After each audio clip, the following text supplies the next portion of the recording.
The following is brought to you by the People's National Party. Make the trumpets play. Jamaican people want better. Economy coming like stormy weather.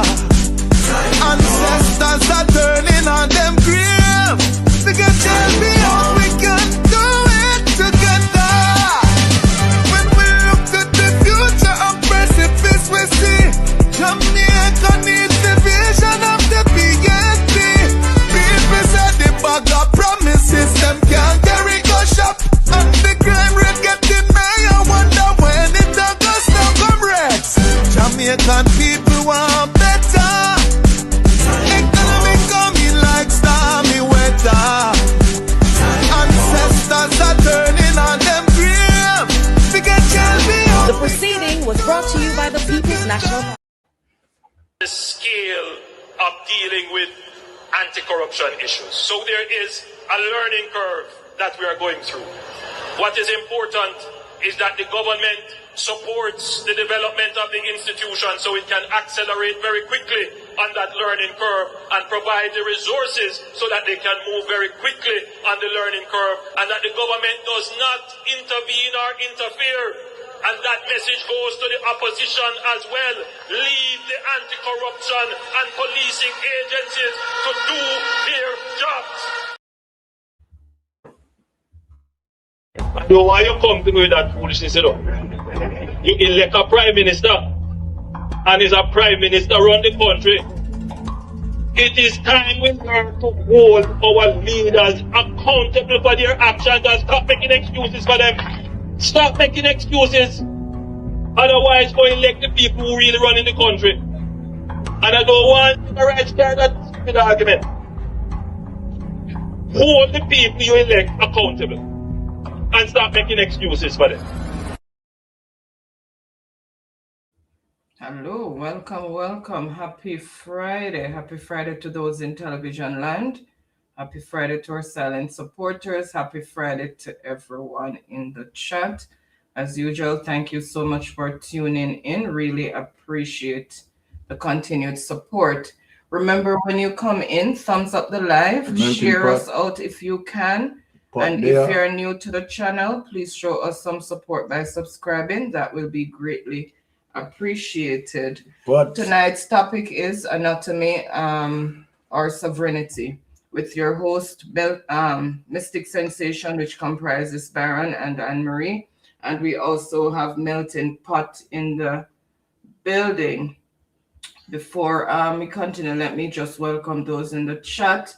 Carla Ebanks, Dorothy McCoy, Falmouth Girl 2, Patel Cruikshank, Rennie Swaby, Laverne, Muriel King, our channel member, bless up yourself, Janice Brown, Freedom, Joanna Starr, bless up. And I want to say a special welcome to our channel members and also to our moderators. Colleen James, bless up. Linty Rue, bless up. Joanne T, bless up. Queen Carl, bless up. All right. M. Knock, bless up yourself. Without any delay, hand over to Baron. All right. Thank you, wifey, for that usual wonderful precursor. Melting Pot, bless up yourself, my boys. Now, all right. Before I bring in Melting Pot, let me just first say once again a big thanks for all the persons who continue to pass through, all our subscribers, right, and extended listeners as well, right, locally and in the diaspora, right. Big up on yourself, right, and thank you, right, to continue to give us the energy to go on. We love you all. All right. Now, Melting Pot, without any delay, let me just ask you to meet and greet your wonderful brothers and sisters. All right. No sound. No sound, Melting Pot. No sound. Need some sound from you, Melting Pot. No sound. Before you come in. Yeah, you hear me now? Yeah, you're up. Yes. Pleasant good night to everyone tuning in tonight to the Mystic Sensation Live. It's a pleasure to be here once again, sharing and disseminating all the facts that there is, to our, great host, Sir Lord Byron, and our brilliant technical director, Gideon Marie, and to everyone in the chat. I must say, it's good to have you participating as well because you give us the energy, You are like the solar, you understand? So, I mean, without you, the show, would be as intriguing and as, riveting as it is. So, good to have you here. Enough blessing as usual. All Back right, to you, blessings. host. Wonderful for that melting pot. Yeah, so Falmouth Girl too, thank you so much for joining the membership. Really appreciate the extra support. And Joanna Starr said it's a newcomer. Welcome. Thank you so much for tuning in. Bless up yourself. Really appreciate that, and bless up yourself. Bless up your self, Joanna Starr. Yes, we have seen the circus today that went on into the Senate. But, we are not going to lament on that. We know that they are trying to just manipulating the crime figures and telling lies, right? This is what the Jamaica Labour Party is about, right? And we fully well aware of them. But having a part. Now, Bolo, big up yourself, Bolo. Big up yourself, Bolo. And people remember, Bolo is here. You understand? Want to reach over and endorse Bolo when you can. All right. Blessings, Bolo. Blessings. Now, let me say this because we are taking a different turn tonight. We are definitely, going to delve into some corruption because we realize as it relates to $3 trillion that went missing. But guess what, people? Based on information coming out, right? More, right? Being missing. And that is what we are talking about when we're talking about we want to see, right? As it relates to reconciliation report that can give us updated information where that is concerned. But we continue to see the practices, the malpractices of procurement and certain things being happening. And so then we still going to, because we still have this, right, corrupted person leading us. And this is the problem. And guess what? He's still hell-bent in terms of doing his corruption, no changes, right? And so then we have to deal with it accordingly. So let us bring the first thing into play in terms of the Auditor General is digging up, right? More and more. Trust me, it is just so serious when it comes to this particular government. Let us deal with that, right? And bring up that so that the people can hear and see where we are going tonight. And of course, we are going to touch the Maroon situation, right? Now, so people, please listen, right? Special Audit Fallout, Episode 4. In Episode 1, we exposed a breakdown in governance. In Episode 2, the misuse of public assets. In Episode 3, a financial failure no one caught in time. Today, we follow the contracts. This is Episode 4, Procurement Breaches, and the Members' Lounge contract. Here's what the audit found. The Auditor General confirms that the Members' Lounge renovation, valued at approximately 24.4 million Jamaican dollars, was not included in Parliament's procurement plan. The audit also found no indication that appropriate budgetary provision or approved environment was made to accommodate the expenditure. That matters, because under government rules, projects don't start with contractors. They start with approval, and this one didn't. The audit found multiple procurement safeguards were missing. No performance bond, no retention clause, no liquidated damages provision. These aren't technicalities. They exist to protect public funds if work is delayed, defective, or abandoned. Without them, Parliament assumed all the risk and taxpayers paid the price. The Auditor General also found that key contractual documents were signed after construction was already substantially complete. In other words, the work came first, the paperwork came later. That reverses the law, and it defeats the purpose of procurement controls. Perhaps most troubling, the audit found that a discount was requested and accepted after the bid deadline. Under Government of Jamaica procurement rules, post-bid adjustments undermine transparency and fairness. Once bids close, the process must be fixed. Changing the terms afterward compromises the integrity of procurement. The Auditor General was clear this breached procurement standards. The audit also identified conflicting records about how this procurement was treated. Some documents referred to emergency procurement, while others reflected a competitive process. Parliament later described these references as administrative errors and cited urgent health and safety concerns. However, the Auditor General notes that no supporting documentation was provided to substantiate the claimed urgency. Taken on its own, one breach might be explained away, but after unapproved spending, weak oversight, asset misuse, and financial monitoring failures, this contract fits a pattern. Parliament operating as if procurement rules were optional. Procurement laws exist to protect the public, not to inconvenience those in power. When contracts are signed late, safeguards are ignored and rules are bent after bids close. Accountability disappears. Episode 5 concludes the series, the HR culture, and what this audit means for the people who work inside Parliament. We'll share a QR code so you can read the special report yourself and decide what accountability should look like. Because what happens in Gordon House affects every taxpayer in Jamaica. This is Jamaica in Focus, where the receipt...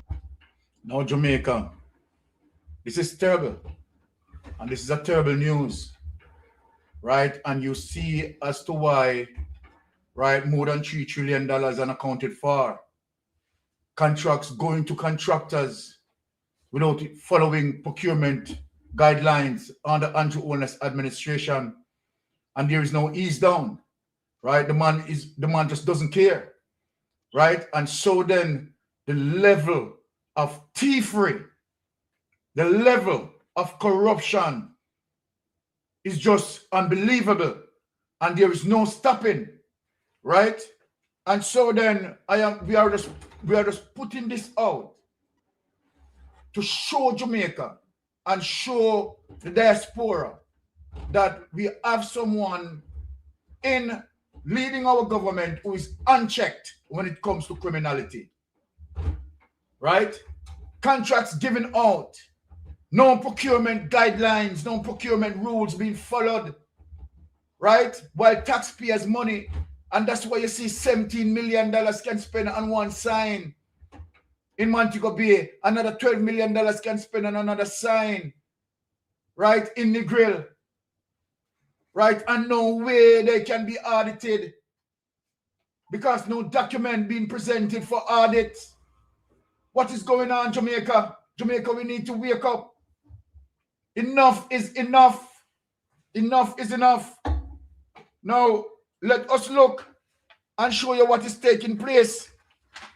Right? It is very serious. Let us take a peep as it relates to the Ministry of Health. Honey, bring up the next document. Let us take a peep and see what is going on in there. Right? What we just listened to, this is going to show you evidence of what is going on. This is unbelievable. This is January 15, 2025, right? Now, just look at this, right? Health Ministry faces increased pressure to show how $830 billion was spent. This was the start of the year 2025, you know, right? And the clip that we just played, right, done 2 days ago, simply means that there's no checks and balance, there's no changes, there's no adjustment in their ways. No adjustment in their ways. Ministry of Health and Wellness is facing more eats as the level of tardiness has increased this year, 2025. The level of tardiness has increased, not decreased. They are not making any changes. You understand? To change their behavior. This is just, Jamaican people just can't take anything more. Right? This administration is killing the people. It's a killing for them. Owing to its failure to present appropriation accounts for 11 years. And this is what we are talking about. And this is what Big Mama trying to defend. right? Now, over 11-year period, 2013, 2014 to 2023 to 2024, Parliament approved 829.6 billion of taxpayers' money, or 10.8% of the national budget, for the management and administration of the health sector by the ministry. Christopher Tufton.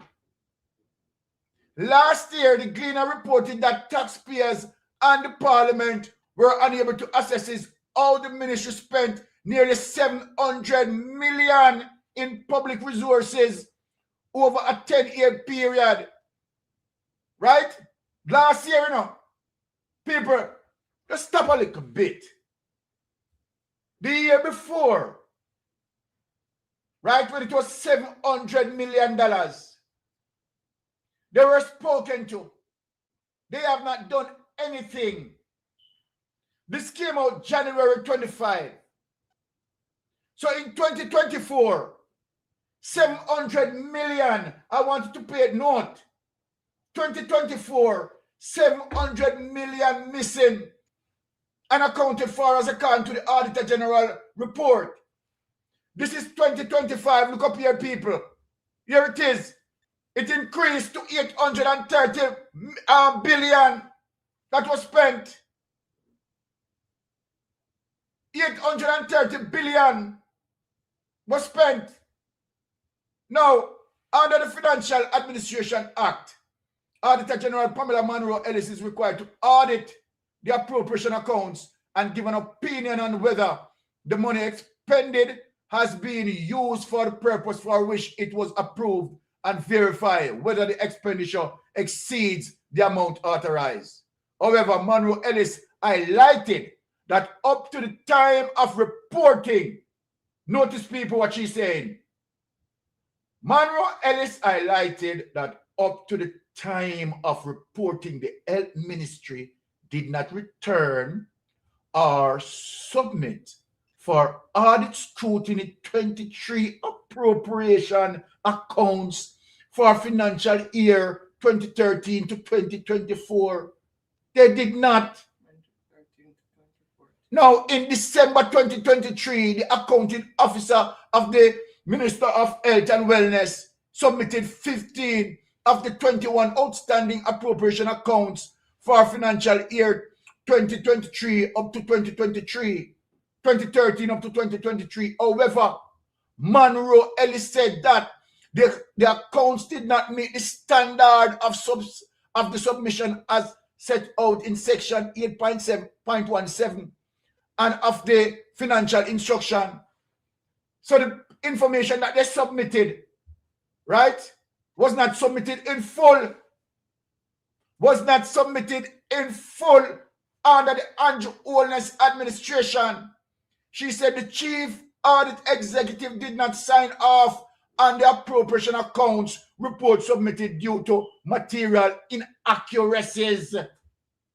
When you hear it, people, this can't continue. We can't have this government. This government is a virus in our parliament.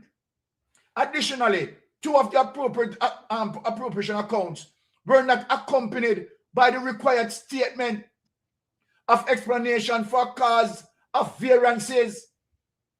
Variances mean money that cannot be accounted for. That's what the variances mean.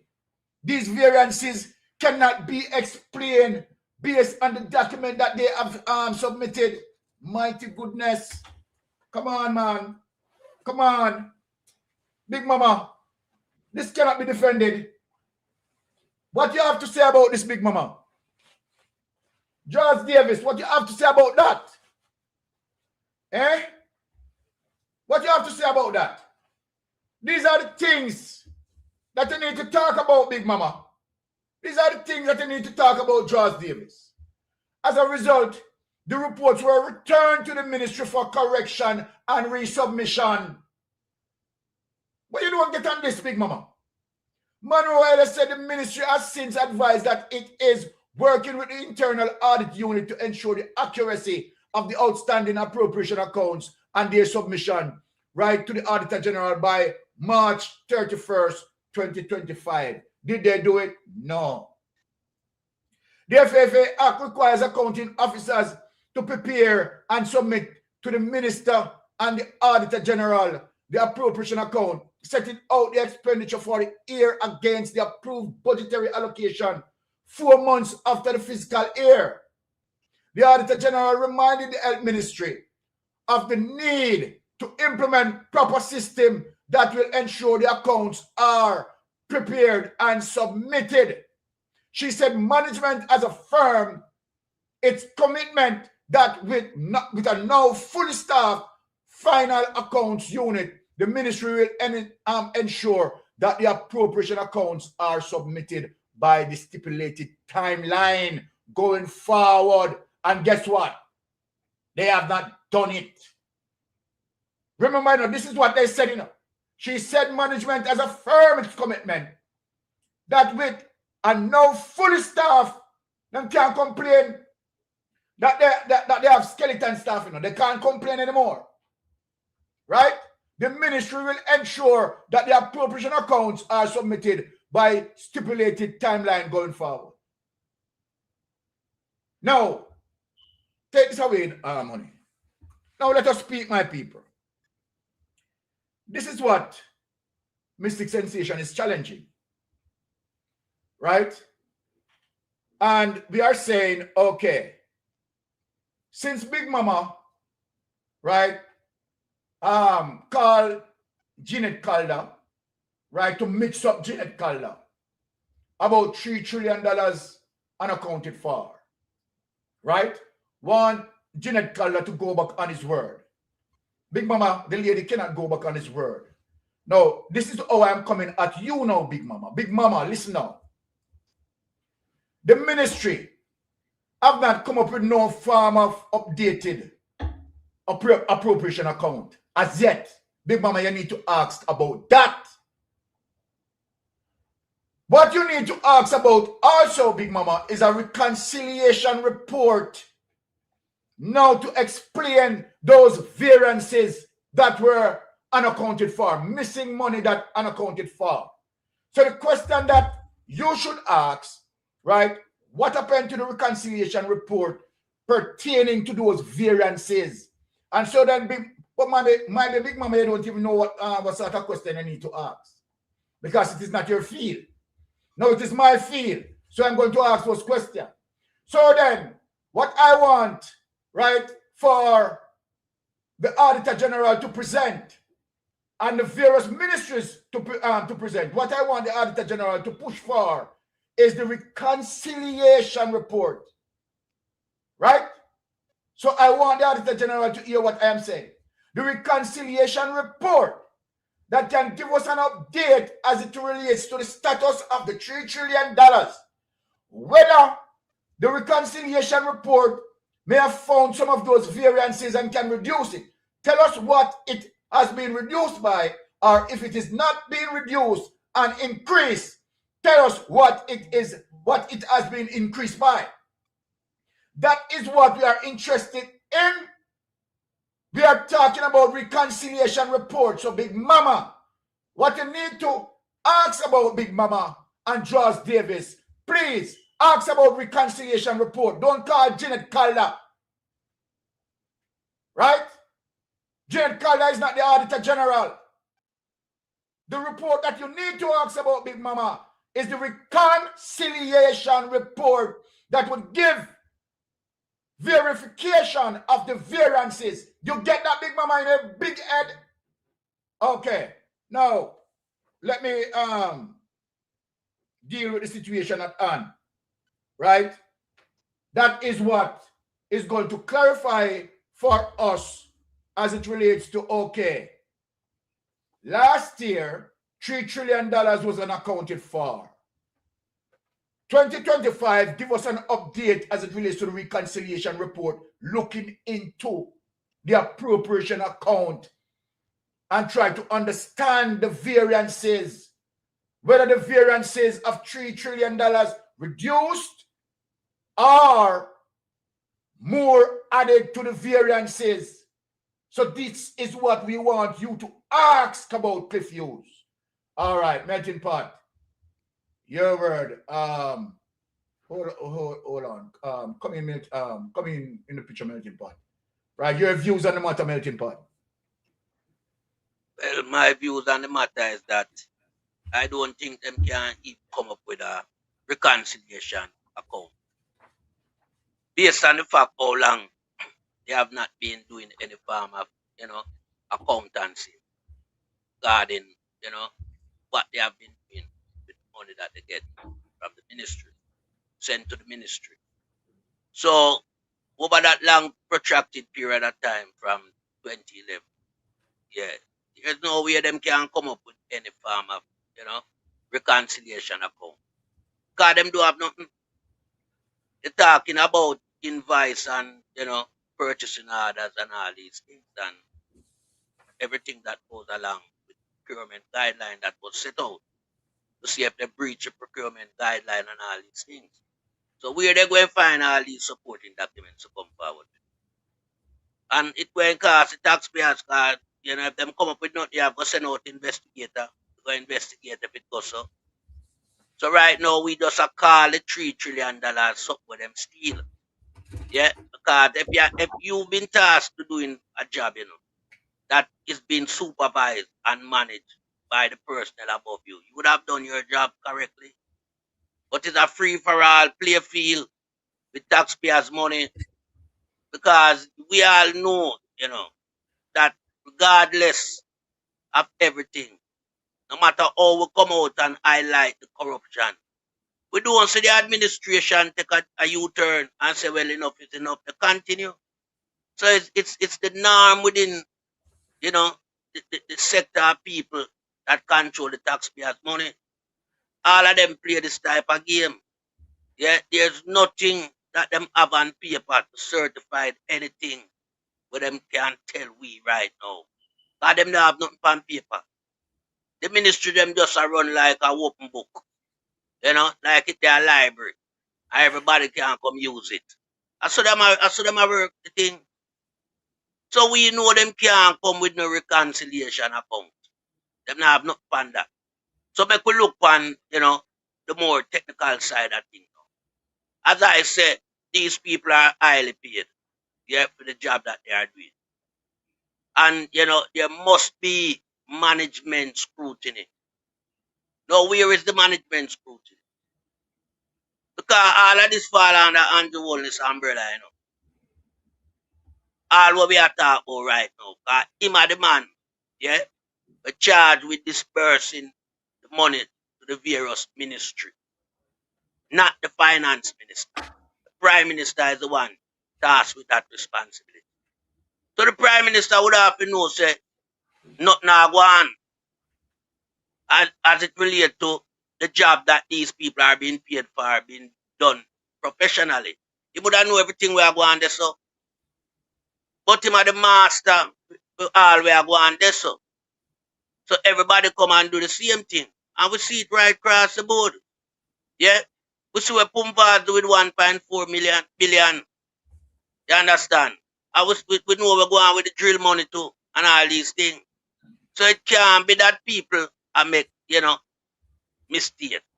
No, it's the norm. I saw the place I run. So there is nothing to be added. Them don't present nothing to be added. The auditor general can't audit nothing. You understand? And as I said, them can't go dig up nothing and come now with after so much years. And I mean, you know, it's a shame. We know say that we the taxpayers' money is being utilized. Everybody can dip them under the cookie jar and steal it. And then the taxpayers have to replace it. Or do without the service that is required with them supposed to get. So taxpayers is losing out, taxpayers not benefiting from all of this hanky-panky type of behavior that we see around through the ministry them. Yeah? The accountant them for each ministry, you know. Them supposed to prepare the documents. Yeah. So when time, you know, the people them come in to do the procurement guideline, the permanent secretary them, yeah, them can't relate to where I want. Yeah.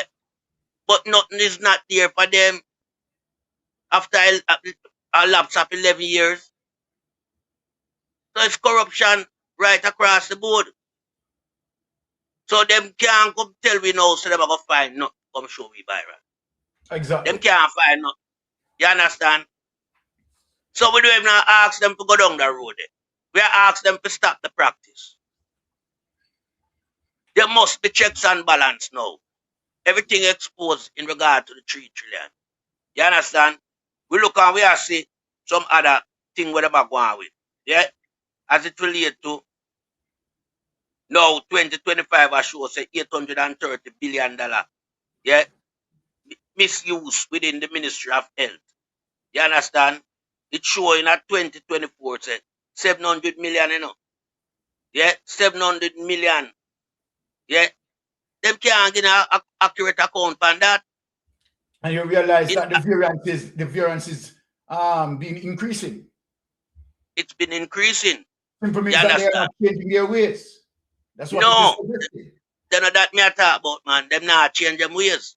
You understand? It's a normal practice, you know. Because this health ministry, you know, why me I tell you, no wonder the people them can't get a medical assistance out there. Exactly. The health ministry take a battering, my brother. Exactly. And yet still it's still retain the same minister. Well, after all of these corruption allegations were in front of it, it still retain the same minister. And it will still remain the same minister because you have a kleptocratic leader. The kleptocratic leader don't like people who are honest. No. So if you are honest, you cannot be in his circle. You want dishonest people, and that is why Christopher Tufton still remain in that capacity. Because Christopher Tufton could not work anywhere else in the world as Minister for Health with them number stack against him, you know, and retain him job, you know. He'd have been in prison. So, long time, man. What you say, man? Long time, and him have to expose who they behind it too. Exactly. So several of them would have got to prison because him alone don't move the money, you know. Certainly not. Yeah. Him can't move the money. If the country run right, the Prime Minister would have known. So the fact say him can't move the money and the Prime Minister pretend like him don't know. It shows say the connection is there. Yes. From the top, come right down. Then hold on. At them size of money, you don't have to see value feet in a Byron. Exactly. Work with a show, you know. So the fact so we know the Prime Minister distribute the money to the ministry them. Yeah? And the ministry them are sure them level of appearances, yeah. Then it must show you so the Prime Minister would have know, but the Prime Minister know and not talking about it because him a part of the scheme, the system. Yes. We have scammed the taxpayers. Them use Carnal Beryllium Hospital as a, you know, entity to just suck out the taxpayers' money, you know. Through corruption, you know. That's why it's not done, you know. You notice it's gone 2 terms under Andrew administration and now start the 3rd term and it can't done. It can't hand over to the public of Jamaica for the taxpayers get the benefit of their money. So I tell you, say, everything is just set in stone for this type of behavior. Yeah, so this is why the Ministry of Health has showed this amount. Then if you see Tufton can throw away 85 million from just a birdie out there. Eh? From just a birdie. Where I'm saying, and him like the birdie, and him just throw away 85 million just like that. Now tell you where I go on, man. The amount of money, you know, well, the ministry are sure right now. All of the health institutions them should have in a better condition with the facility up and running and equipment in place. And patients who turn up get good look after in a fast and efficient way because the system are run good with this type of money where we are looking. But the system pop down because the money not going to the system to the way it's intended to do. It go in there and them do some little hanky-panky work and steal the majority of it. And the Prime Minister know about it. But the Prime Minister not doing anything about it. Because corruption is where the Prime Minister mastermind himself, you know. So him have to have the players them around him. Yeah? So when you talk about even some money or so, I see them spend to renovate the lounge, yeah? Parliamentary lounge, yeah. Alright? A 24 million we are here, so. Yeah? Them spend for renovate members' lounge. But it now have no procurement guideline to it. So all them just took up the money there. Who took up the money there, that 24 million there, and say them renovate a members loan? Because we don't think a members loan should have take $24 million to renovate. But the fact say it not come with no procurement guideline, it show you, so them just identify something and say, all right, put that panelist, put some money over there, so. Yeah, and steal the money, because there's no way 24 million, you know, my brother. Supposed to spend for renovate a members lounge, you know. What wanna do? No put in New Year condition and take out the furniture, them what wanna do? Because this is where we now get not with a year said such and such an item was purchased and such a work was carried out, you know. There is no procurement guideline.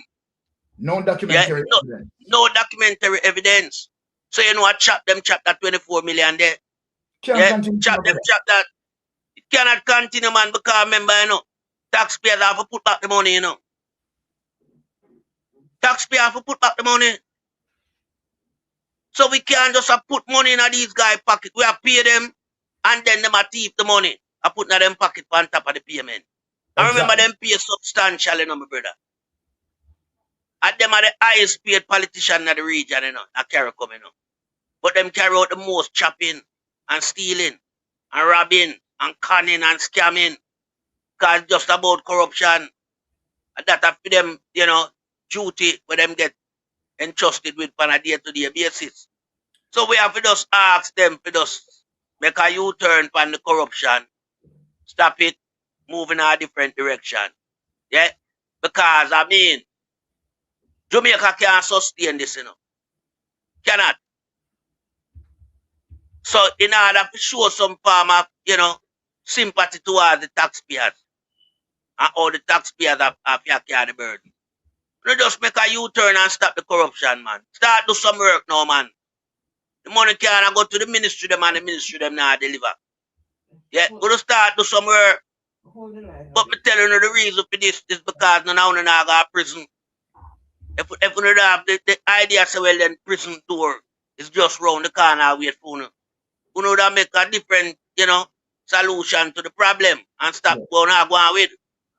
Because there's only one solution is to stop it. I yield back the floor, my brother. All right.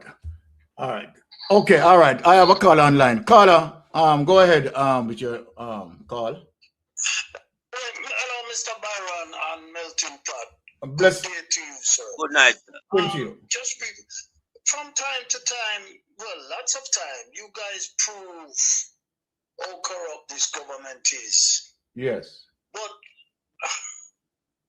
I am really concerned as to, even with all this proof and all this, nothing seems to be able to get done. Can you give me a simple explanation as to why, please?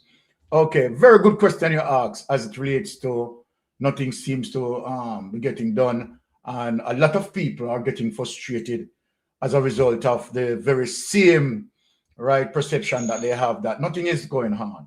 All right, look, let me just explain it to you. First and foremost, this is extremely premeditated. And so then, as it relates to within the plan, Andrew Owners put people in places that will do his bidding for him as it relates to the corruption. The Commissioner of Police, is very essential as it relates to holding up the arms of justice. If you have a Commissioner of Police, that is politically aligned, and not only that he's a politically aligned, he's a political operative, then when it comes to investigation, there is nothing is going to be done on the investigations arm to put the case in the judiciary. Now remember that the criminal justice system consists of 3 columns. The 3 columns, dealing with investigation, that has to deal with all of the investigators fall under the Commissioner of Police. The Commissioner of Police control that. So let us think about that. Number 2, the prosecutorial arm, which is the DPP. Remember that Paula Llewellyn was a political operative. Paula Llewellyn, you understand, defend the Jamaica Labour Party by any means necessary.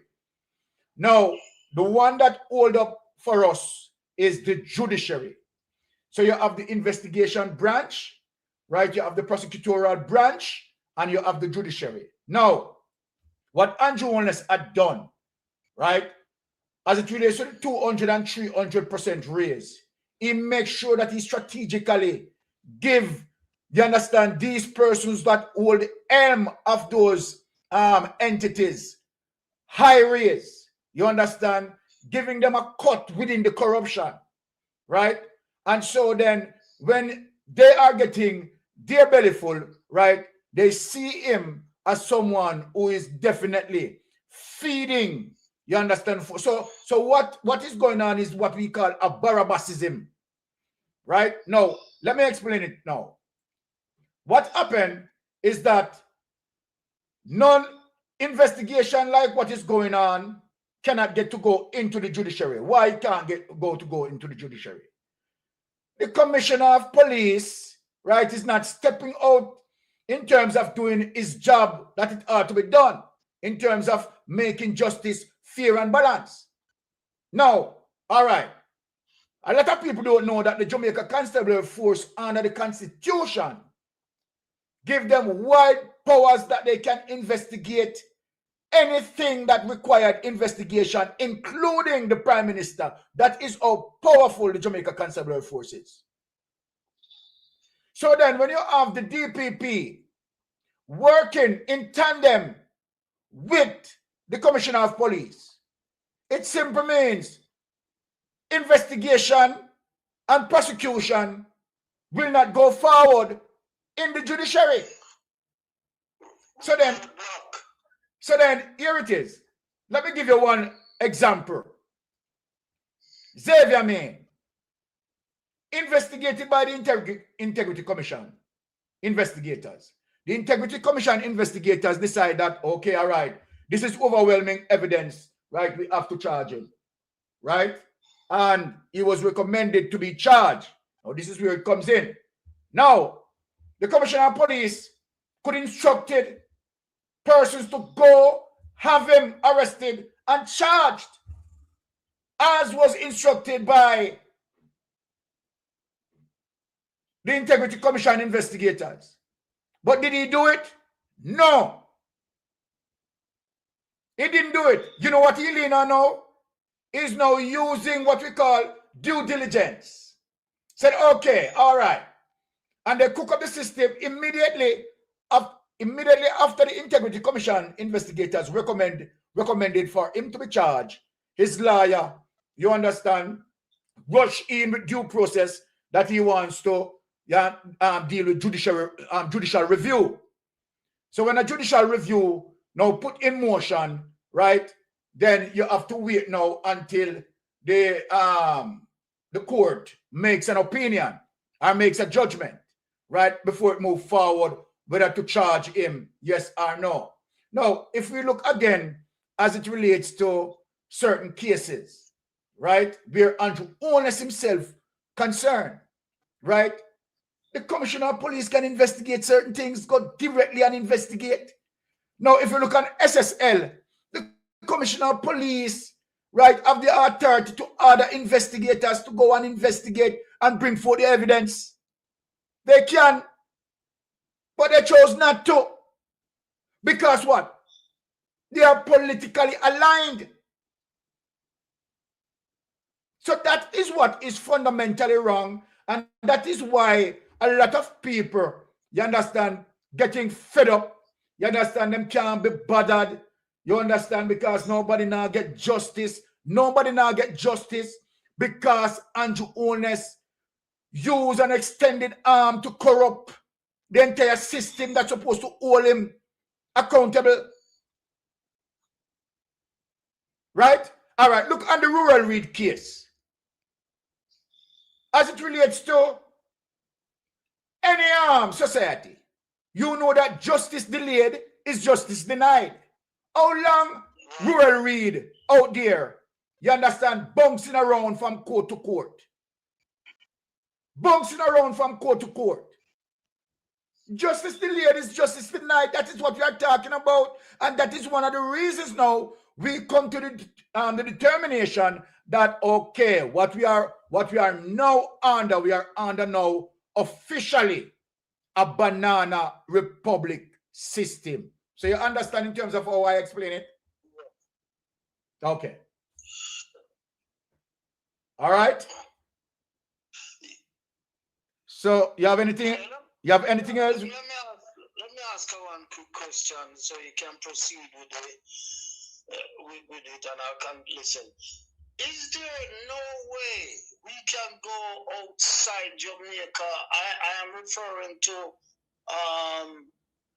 the UK, because I heard Mr. Rottigan said one time that he wrote to the King Charles, and asking him careful of how he send money for relief to this government because they're under investigation. And as a result, it seems like they listened and reduced what they were going to send almost in aid. So is it any, I'm asking these questions. Yeah. Right? Isn't it no way people like yourself or Mr. Rattigan or whoever is, voice an opinion against the corruption can go outside, can come to the UK to ask and produce all these evidence to say that they're corrupted, and as a result, they're holding back the Jamaican people. Okay, not possible. I'm glad you asked this question. And this question that you asked, let me say this, is a very important question. And I'm glad you asked it for me to answer it. And you have given me the opportunity to answer this question. Very fundamental question. The answer to you, sadly and unfortunately, is no. Hear why it is no. It is no because Jamaica is a sovereign country. What makes a country sovereign is as a result of its independent constitution that makes that country sovereign. It has a constitution that protects and preserves the laws of the land, which is the highest law of the land. So there is no outside force can come in like that and involve in our politics, our processes, our norms within our society. It can't. No matter if anybody tell you anything else, listen to what Mystic Sensation is saying. It cannot. But let me tell you what can be done. Let me tell you what can be done. My brother, sometimes it's difficult to control your own home as opposed to you going outside there trying to control a community. And sometimes you find it difficult, you understand, to control your own home. What do I mean by that? Let me explain. Now, it is very easy that if the Jamaican people unite together, come together, I am telling you something that can happen in a day, and I can use other countries as an example and to show you their result, what they have done, right? Because they are struggling with the same issue of corruption. But what did they do? You know what they do? They galvanize, unite, and march on the government. And guess what? The government changed the following day. What am I telling you? If the entire Jamaican people, right, decided that, look, we are going to march on the government. Because remember, our society controlled by the PSOJ and government. And the PSOJ run the commercial businesses, right? Remember that we are involved into a free market economy. So the PSOJ run the business. So if you have strike, that is going to prevent the PSOJ to make a profit. And they are seen, because remember, they have bank loans and all them things that they pay, you know. Right? And they are running business. And if they see that the people are serious and the people come together and decided that Andrew Holness and Juliet Holness have to leave our parliament, guess what? He has to go. I am not asking you. What the Jamaican people don't realize is that they have the power in their hands. There is two fundamental ways how you can get out of government. One is by the means of a general election that can decide that prime minister's fate. The people then vote him out. Or two, a vote of no confidence. But that will not happen because majority of the members of parliament, as it relates to the Jamaica Labour Party administration, they are involved in the corruption. They are not going to vote against Andrew Holness because they want protection too. They need to be protected too. So they are not going to do it. So what option do we have? We have a fundamental option as it relates to unity. And I am not asking them that. If Jamaican people decide, said, listen, we are laying down our arms. We are not going to go to any work. And we are going out there and to march. PSOJ have to pressure him and say, leave, you have to leave. Even if he doesn't want to leave, he has to leave. It is the people who need to decide that. I totally agree. Exactly. Hit them where their profit hurt. Hit them where their profit hurts.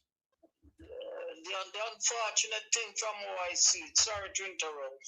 Yes, go ahead. The unfortunate thing from how I see it, we're not courageous enough. As you know, we're too well divided from what I can see. All right, let me show you something. You know? Let me show you something. And this is why we are going to discuss the Maroon situation tonight. Okay. If the Maroons, and when we talk about Maroons, people believe that Maroons are different, right? From, you know, ordinary Jamaicans. No. And that is why I am going to educate the people tonight, right? Maroons are simply means that they were part of, you know, the triangular slave trade. They were taken from Africa, right? Nigeria, right? And Ghana and other places. You understand? A lot of us relating to Nigeria and Ghana, right? That was where most of the slaves concentrated from in terms of being taken from to come to the West, right? Now, watch this. The Maroons galvanize, come together, unite. Why they name Maroons? People don't understand the definition that given to them. The reason why they were called Maroons, because they were simple runaway slaves. Yes. They run away from the plantation and go into the hills. That is what you call Maroon. So they are no different from Jamaican people. They are the same Jamaican people. Don't try to look if them ears bigger. Don't try to look if them nose straighter. No. We are all one. From Africa, whether you come from Ghana or Nigeria. So there's nothing different in features as it relates to the Maroons. People need to understand. The difference is that they run away from the plantation, goes up into the hills, formulate, and they give the British a hell of a fight and defeated the British on several occasions. And we are going to discuss that topic later. Okay. All right? I'm eager to hear that as much as I can. Yes. Right. So I'm going to educate the people later. Right. And going through that topic. Anything else that you want me to answer? Not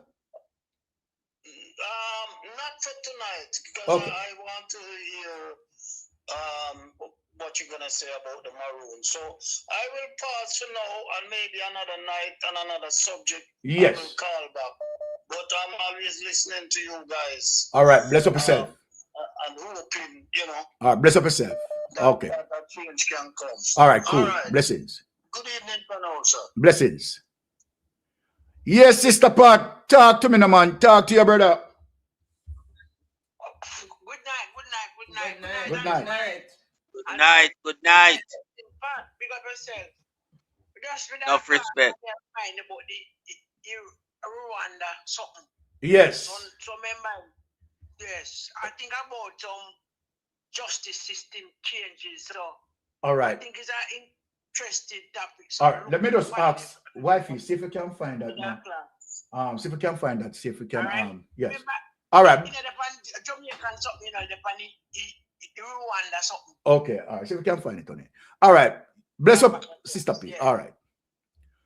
All right. So then, all right. You know, let us quickly go through this another subtopic, and then we touch the Maroons, because that is a topic that I well want to touch. You know much.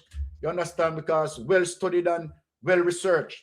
Now, as we still in extension of procurement guidelines and breaches and so forth, we are going to show, you understand, the strong comparison to make.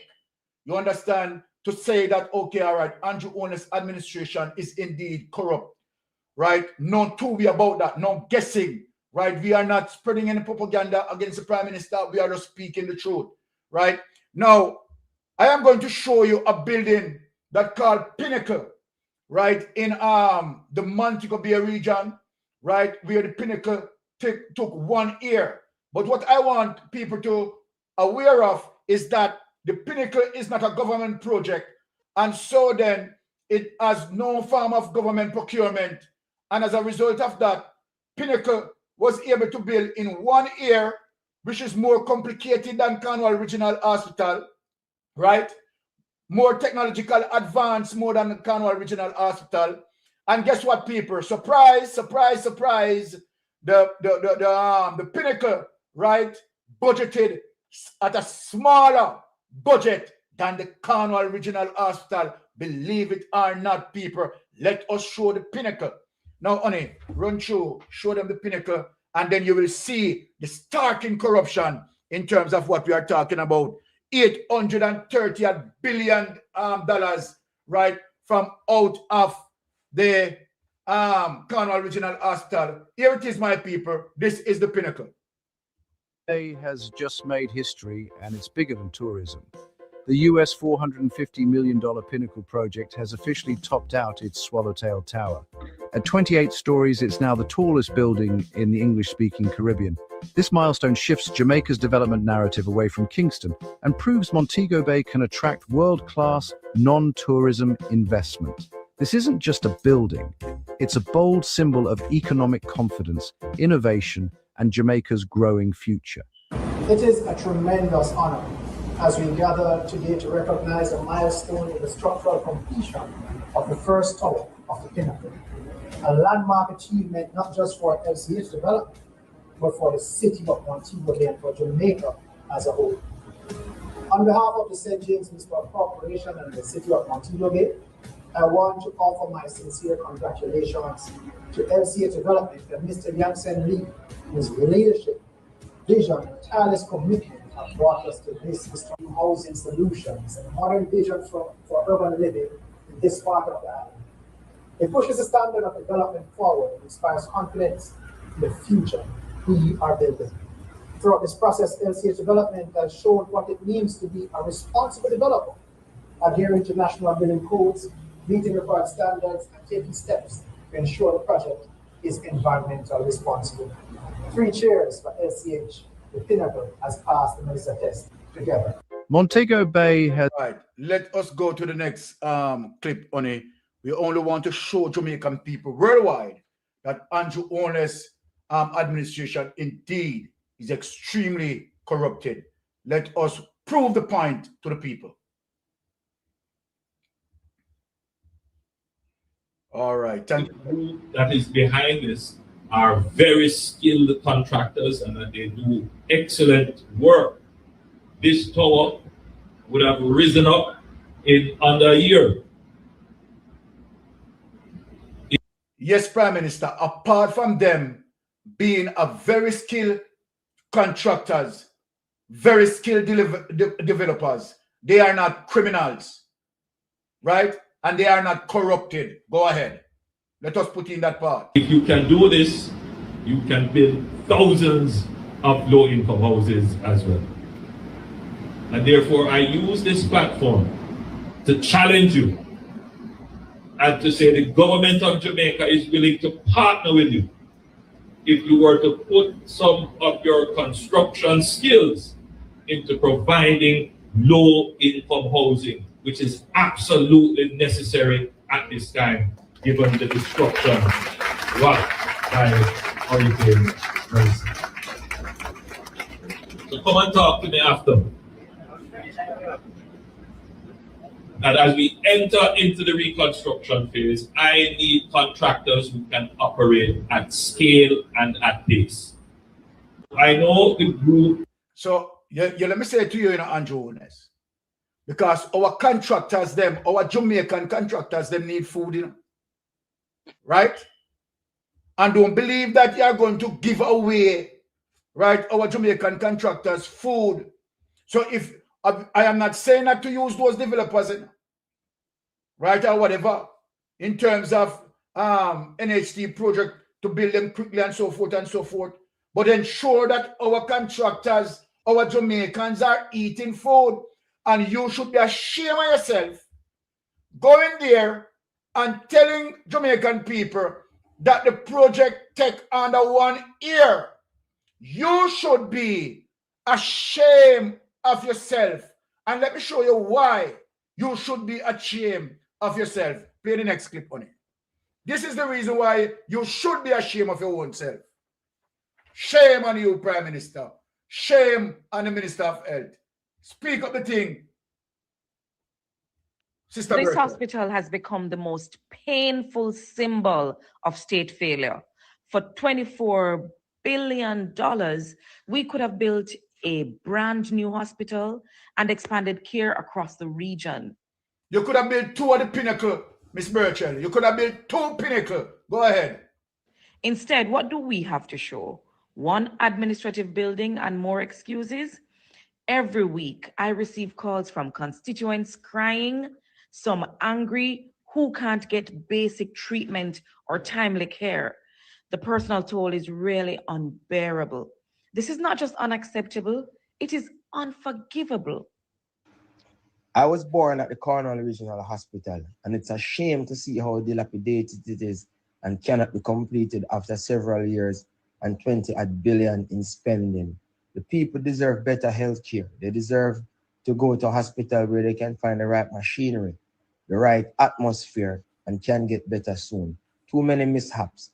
Dr. Andre Horton, PNP caretaker for St. James West Central, the government must do better, and the people deserve more. We're not just talking about blocks and steel.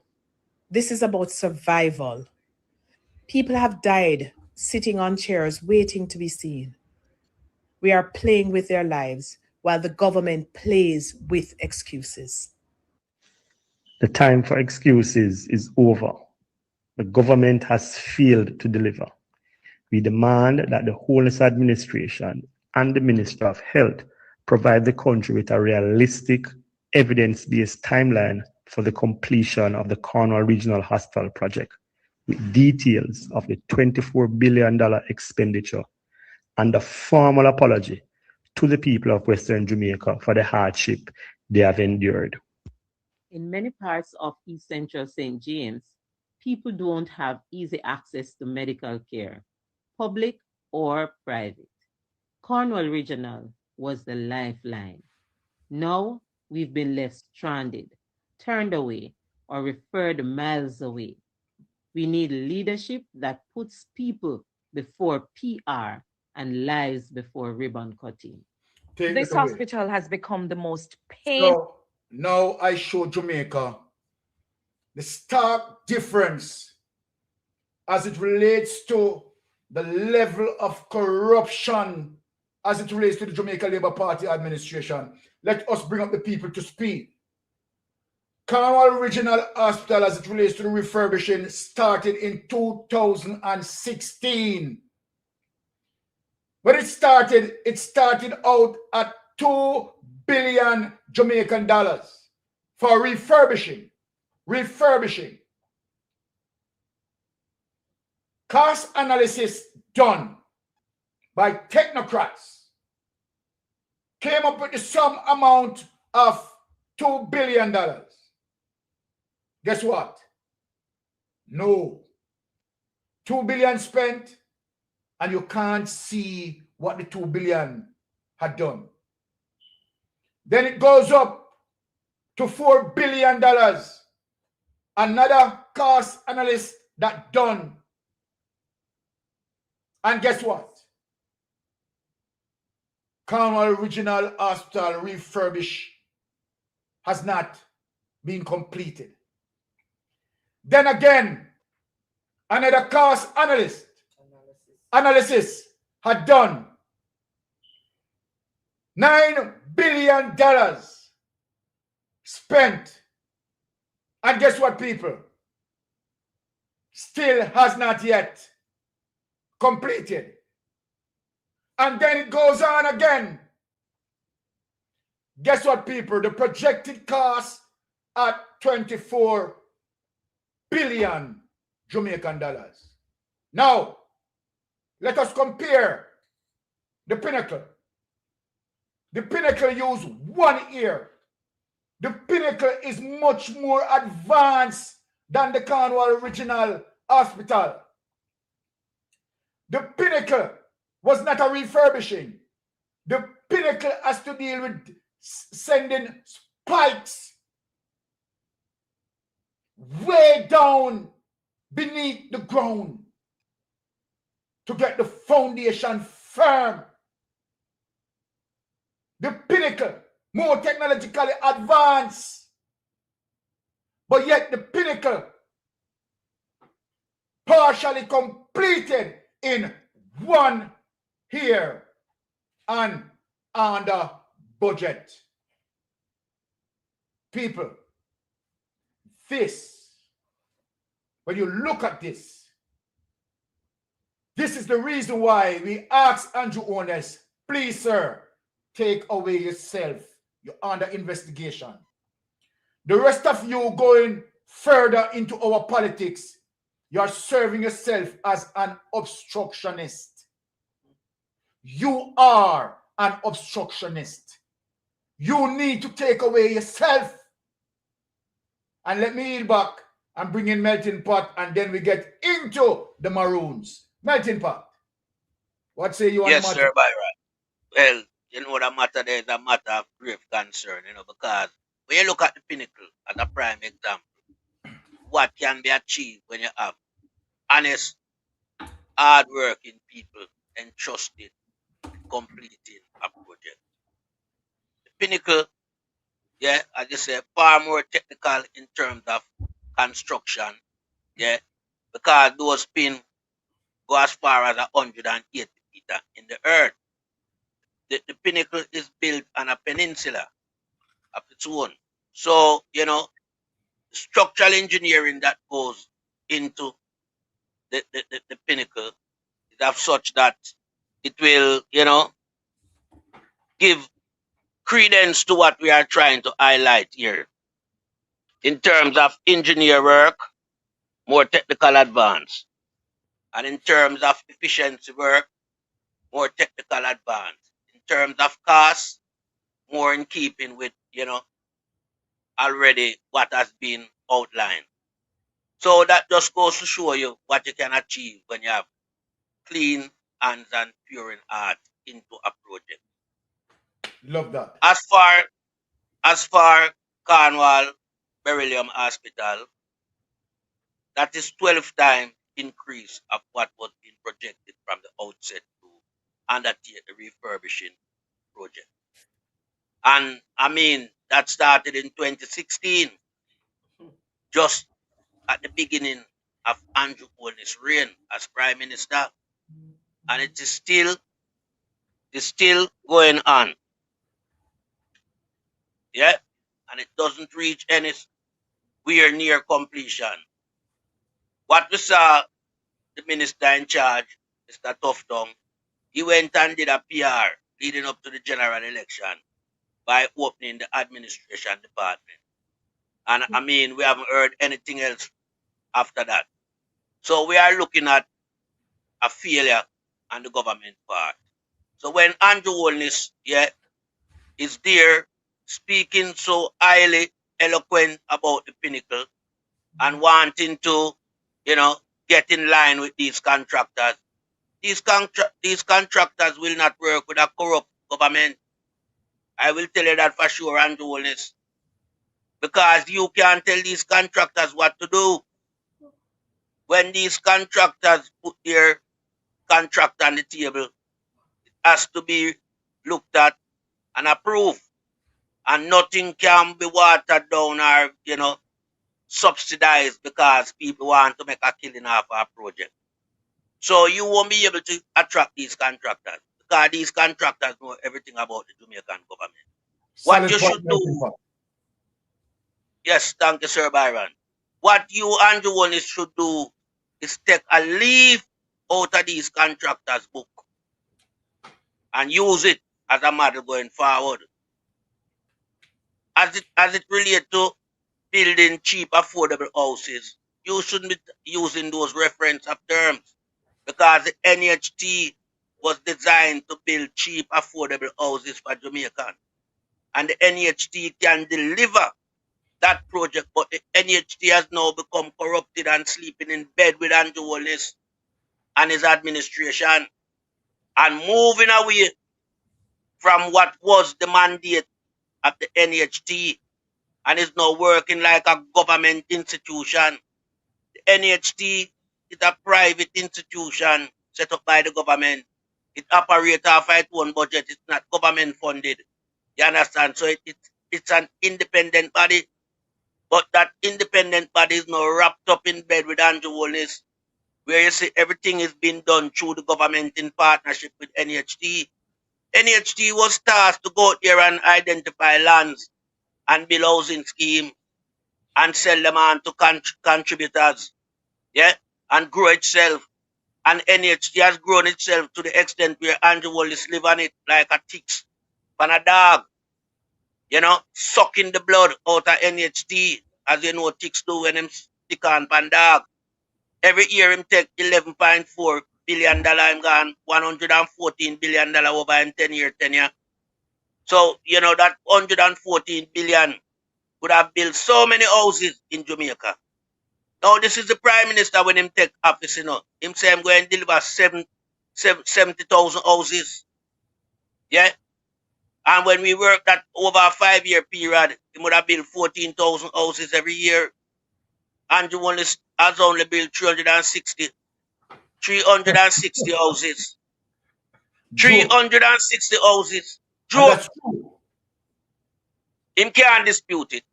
That's the fact. Okay. I'm stating the facts as it is. Only 360 houses.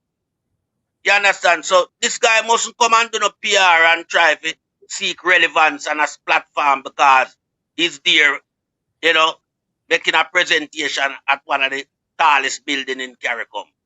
Yeah? It's just this type of PR him do because normally you don't have Prime Minister at these type of building site, Because it's not a government project. A private investors. You understand? And him find himself there, on every building site. You want with the contractor general for Jamaica. You see him out of St. Thomas. You see him at Edmund Ridge. You see him all over the place. If a little house even belong to a Jamaican who is desperately in need of shelter, you see him there, so you have to ask if him are the contractor general. But when it comes to providing house to the people in the hurricane massacre, him want to bring in container house, him forgot how to build. Him want to bring container now. But this is the man where you see a pop up everywhere upon building site. So we just look on this guy as a criminal, and him can't disguise himself. Him trying to be a criminal in disguise, but I see expose him. We expose him, so him can't disguise himself. Yeah? This guy must not be anywhere talking to people and no overseas company or entity now go find themselves in a no collaboration with this criminal prime minister. Yeah, them rather do them private development and leave rather than get involved with a corrupted government. Because once you line yourself to corrupted people, the world is looking at you. Because Andrew Wallace is known around the world as a guy who is very corrupted, cannot be certified from 1998 people. A various amount of bank account, it's more than the 28. The IC going to stop the investigation at 28. So it's a guy we cannot trust. And the reason why we cannot trust him under his government, under his leadership, we have seen where Jamaica has lost so much in value. Jamaica has lost so much in value as it relates to foreign exchange, foreign investors coming in. Yeah. From 2015, we had $976 million worth of foreign investment coming into the country. That's 2015. 2023, it's down to 326. A deficit of 550 million in foreign investment under Andrew Wallace government. So we are looking at the landscape that is showing us that Jamaica isn't going anywhere. And Jamaica has now become a failed banana republic state. It's not just a banana republic state, it's a failed banana republic state. Because everything is just in, disarray. When you look at the judiciary system, the melting pot, non-existent. Yes, sir, Byron. It's a failed democratic state. It's now a banana republic. But it's a failed banana republic too. Yeah? Okay, that's how bad it is. It's not just a banana republic. It's a failed banana republic. Okay, so it's getting worse. It's worse than just an ordinary banana republic, sir, Byron. Wow. Okay. Because these people in charge of running the country, regardless of the amount of corruption that has been thrown out at them, they have not done anything to stem that. They continue practicing the same, dirty way of governance. You understand? Yeah. So them fail miserable. This is why nothing cannot be connected. This is why you see $3 trillion missing and you have no paper trail to connect the $3 trillion. Because this is how them operate. Nothing is done constructively to lift the country, to move the country, and to lift the mood of the people in the country. Jamaicans are just, stagnated in like a little barrel, left floating on the ocean. You float, go anywhere you reach. It can't be like that. You must have some form of aim and objective that you can aspire yourself to in your country where you live, where you're born and grow. There must be something there for you. You can't just be thinking of going overseas to get something in life. While Jamaica is a prime country with so much more than what overseas country has to offer. Remember, people can feed themselves by planting food in Jamaica. You don't have that luxury overseas. Yeah? And so we should now look at getting rid of this administration. Because the time has come. Pinnacle is a prime example to show what you can do when you have honest, hard-working people. You're in charge of anything, whether government or building project. You get it done on time and it done properly. Right? We are seeing where after 10 years, this Labour Party administration has done nothing more than corruption. They have not built a school, which is, schooling is the backbone of a nation because it provides education. We hear them come with STEM school. That was just like, having a session where you exercise the PR stunt. We haven't seen or heard of STEM school anymore. And various other, projects that the government come out and talk about building. What about Silicon Valley over Portmore? What about that? How much money waste on providing those graphics of what Portmore would look like? Have we seen anything? What about Falmouth becoming a second city and the market, two-story market? All these things we have to ask this question. So we can see that this guy is just coming out and saying things. I don't know where him get it from, how them make up these story. But them just come tell story. And story are never factual, you know. They're always friction, guys, a story. You're not talking the real truth. Yeah, so it's just lying to the people, them, and everything that comes with the lie, you know, corruption attached to it. Trick, con, scam, and all these things. Jamaica people tired of this type of governance now. So as the caller call in and ask, what can we do to get rid of this guy? Well, my Titan brother outlined a very critical starting point. And you have to start the private sector. You have to start boycott. You have to start strike. From you disrupt the private sector fundamental way of life, you know, which is business. Then them have to call upon this guy to leave. Them won't keep him there. But as long as we sit down and embrace everything, then it's business as usual for them and the Prime Minister. Because they like this type of Prime Minister, you know. Because private sector are one of the most corrupted people in a society. Take it as me tell you. So when a private sector group of people have a guy like Andrew Conis, they will do anything there to keep him because he's providing them with the oxygen to breathe. Yeah? Their life has been sustained by Andrew Conis providing them with oxygen.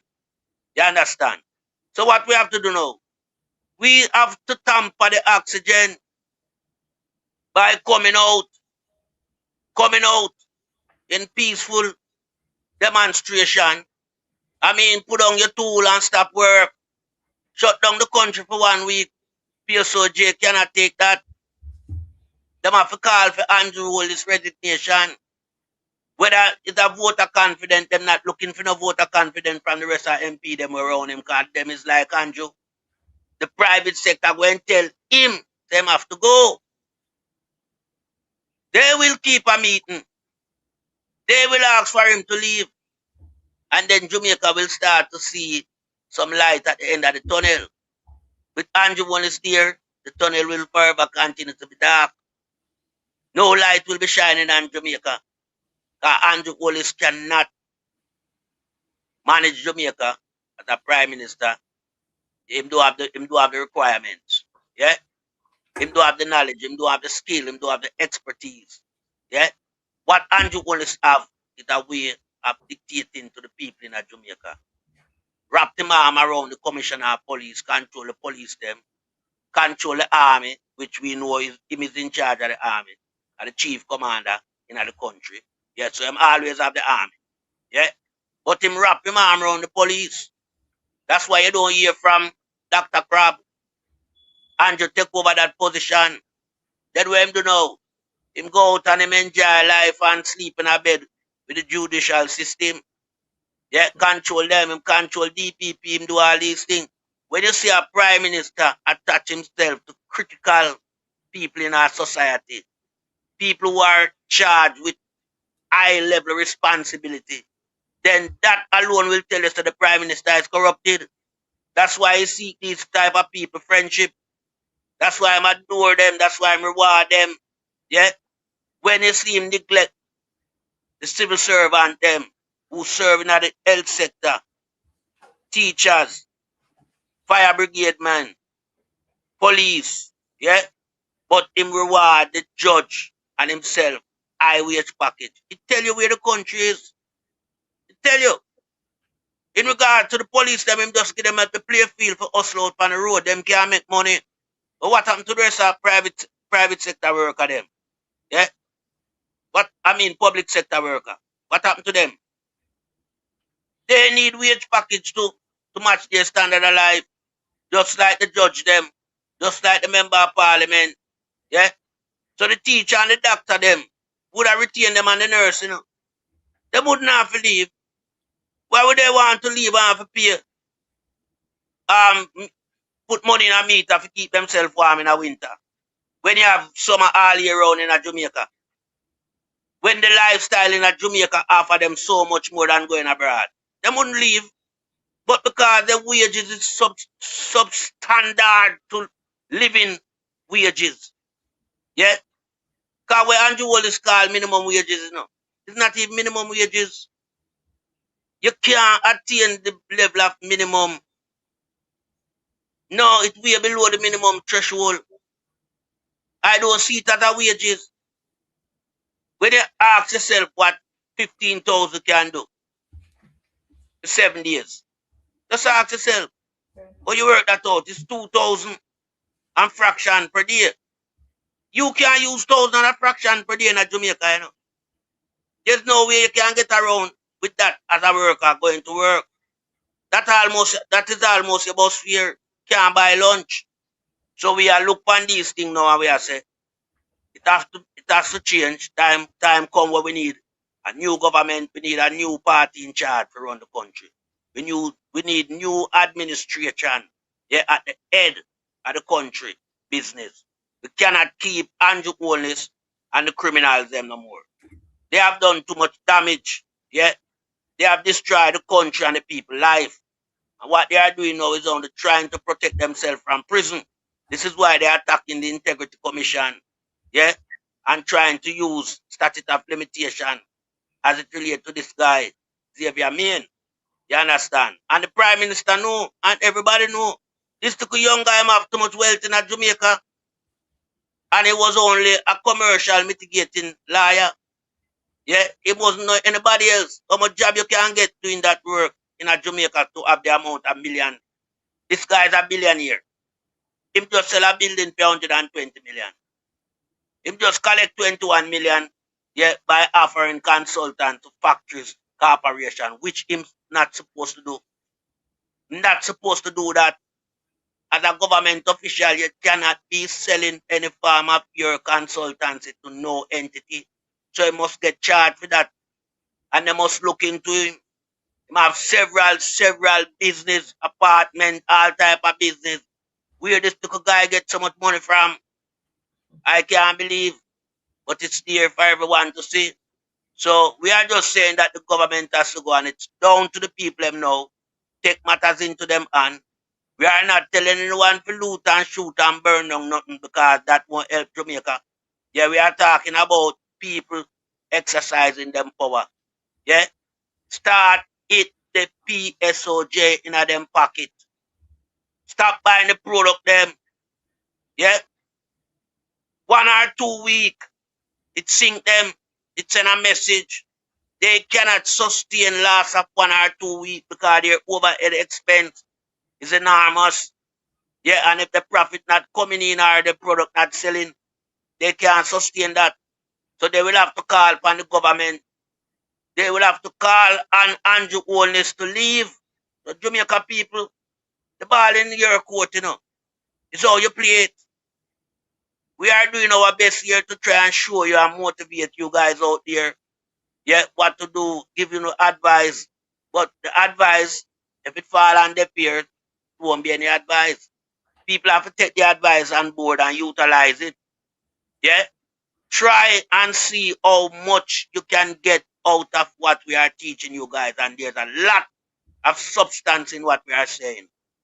But Jamaican people have to mobilize themselves in one accord, one voice, one unity. Go out there, send the message. Start with the private sector organization.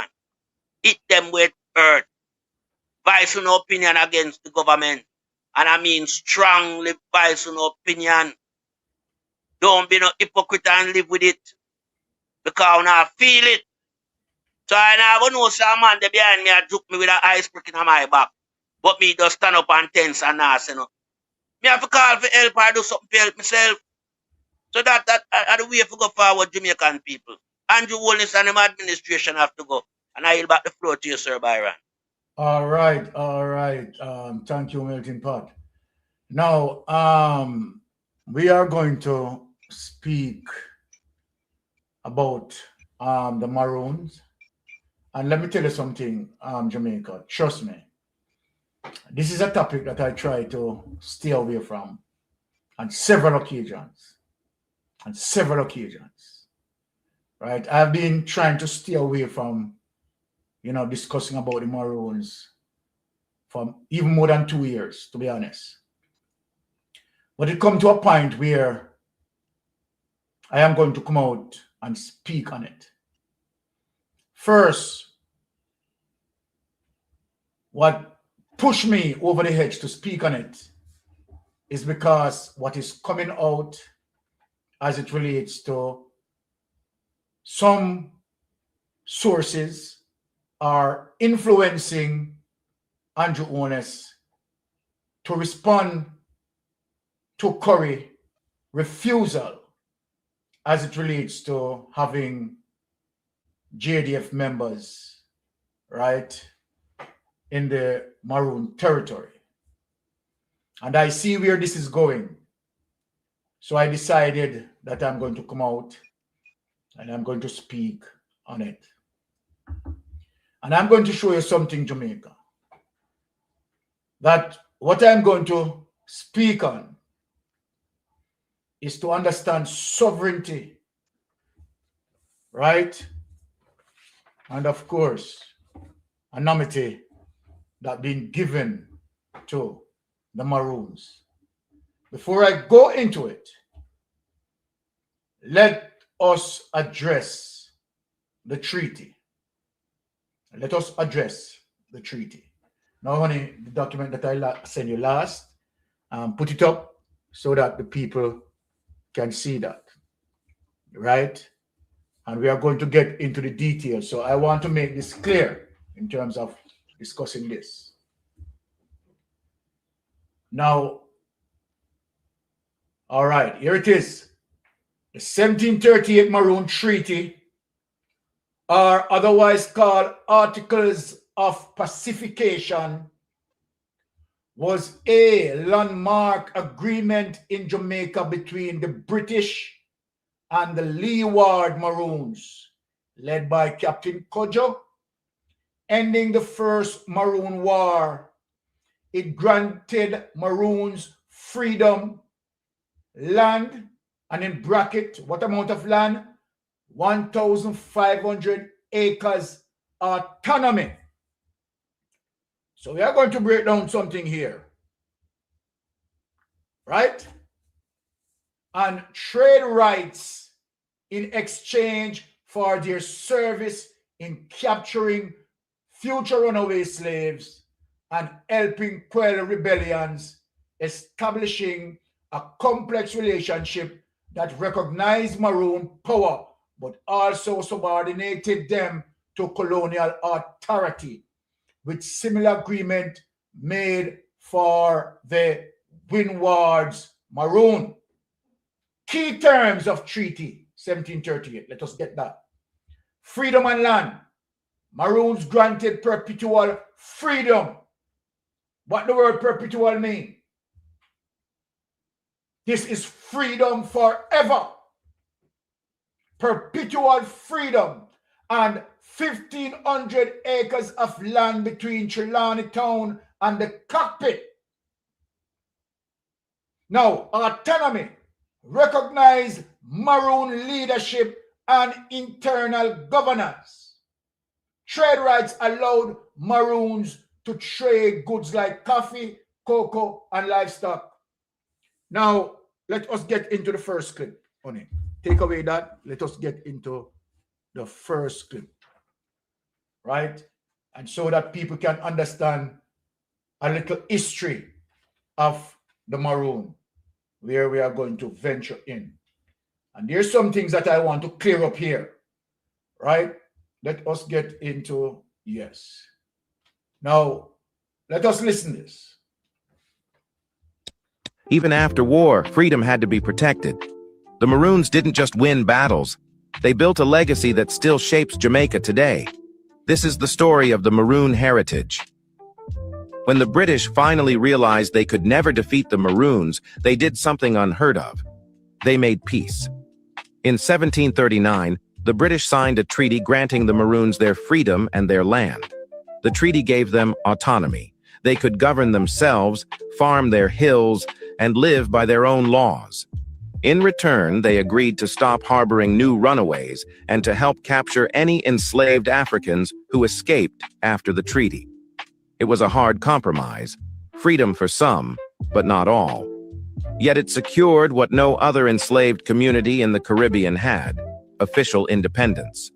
The Maroons built lasting towns: Accompong, Moortown, Charlestown, and Scots Hall, each preserving its own traditions, music, and ceremonies.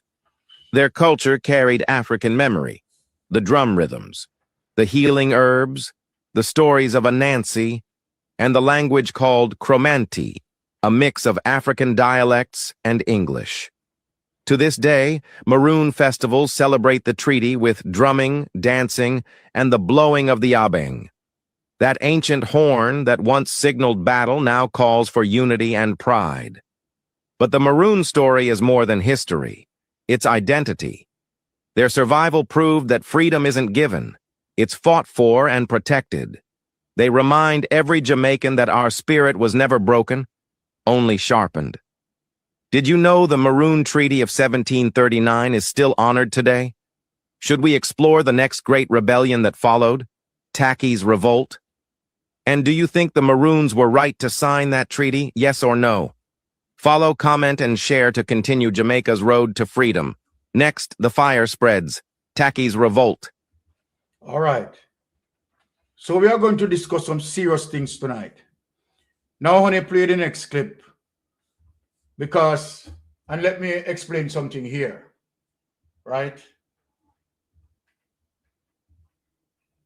Before you play it, honey, let me just talk to the people for a few minutes, right? Now, let me say this. Let me say this.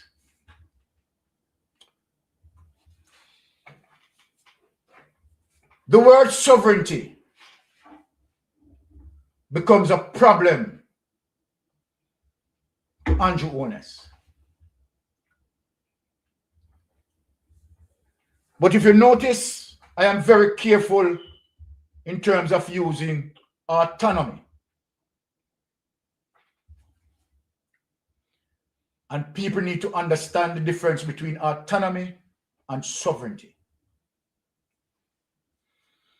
Because if we are to go down the route of sovereignty, this is what Andrew Owners wanted, to fuel an energy against the Maroon. What the Maroon is defending is that autonomy rights in terms of defending their territory. Not sovereignty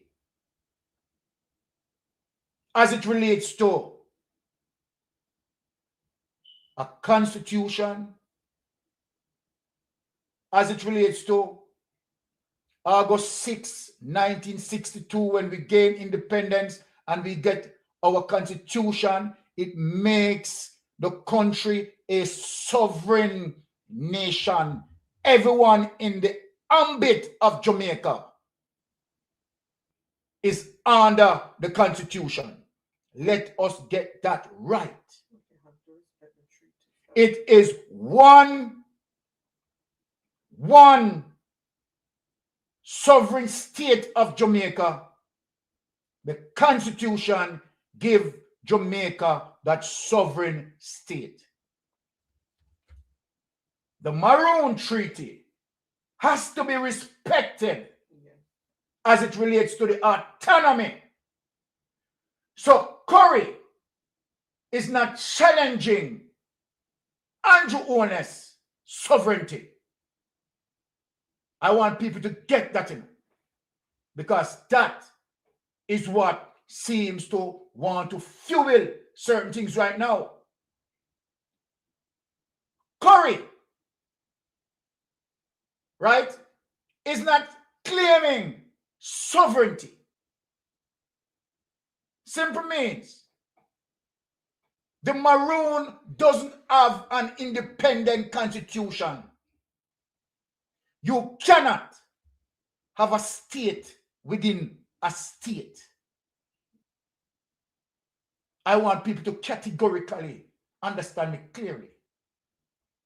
You cannot have a state within a state. Can't work. Jamaica, the Constitution of Jamaica, make Jamaica sovereign. Simply means that the Maroons fall under the Constitution of Jamaica. Under no circumstances that Curry denied that. No circumstances. I am going to show you where it want to becomes a sovereign issue. So Andrew Honest, with you and your ego, ease. The Maroons are not challenging Jamaica's sovereignty. They want their treaty to be respected and honored. Just like how the Canadian right? Just like how it happened in Canada, just like how it happened in the United States, just like how it happened in Australia and other places.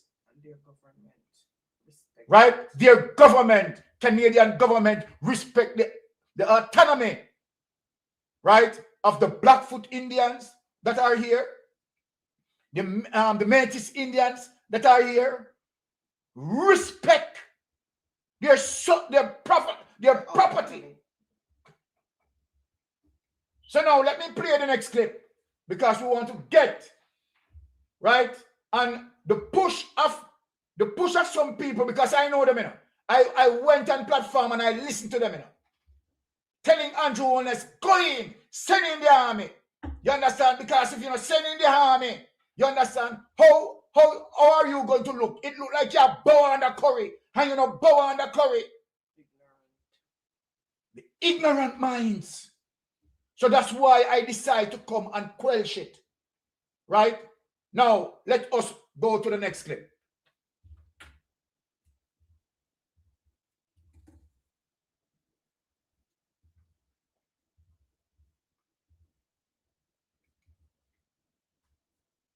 Now, Jamaica people, listen. Greetings. This is a public statement by the ambassador of the state of Akongpong. And this is a rebuttal to the government of Jamaica's attempt to annex the Cockpit country. Brothers, sisters, citizens of Jamaica, and to the international community, I stand before you today in the spirit of truth and in defense of our ancestors, our heritage, and our living sovereignty. The government of Jamaica, under the leadership of Prime Minister Andrew Holness and Minister Olivia Grange, has secretly submitted to UNESCO a claim that the Cockpit country be designated a World Heritage Site under the jurisdiction of the state of Jamaica. This submission was done without the free, prior, and informed consent of the Akongpong Maroons or the wider Maroon communities, who are the treaty holders and original custodians of these lands. This act is not conservation. This is annexation by deception. The Cockpit country is not simply a forest reserve or a geological marvel. It is the sacred and treaty-protected homeland of the Leeward Maroons, secured in perpetuity by the 1738 peace treaty with the British Crown. That treaty remains binding under international law, and under Clause 4, the Savings Clause of Jamaica's Constitution, which affirms that no law of the independent state of Jamaica can extinguish or diminish the rights guaranteed before independence. The Cockpit country was never ceded, never sold, and never surrendered. So to attempt to place it under Jamaica's state jurisdiction, whether by parliamentary act, executive declaration, or an international submission, is a direct violation of international law, indigenous sovereignty, and territorial integrity. We remind the government of Jamaica, UNESCO, and the international community that the Maroon legal status is not folklore.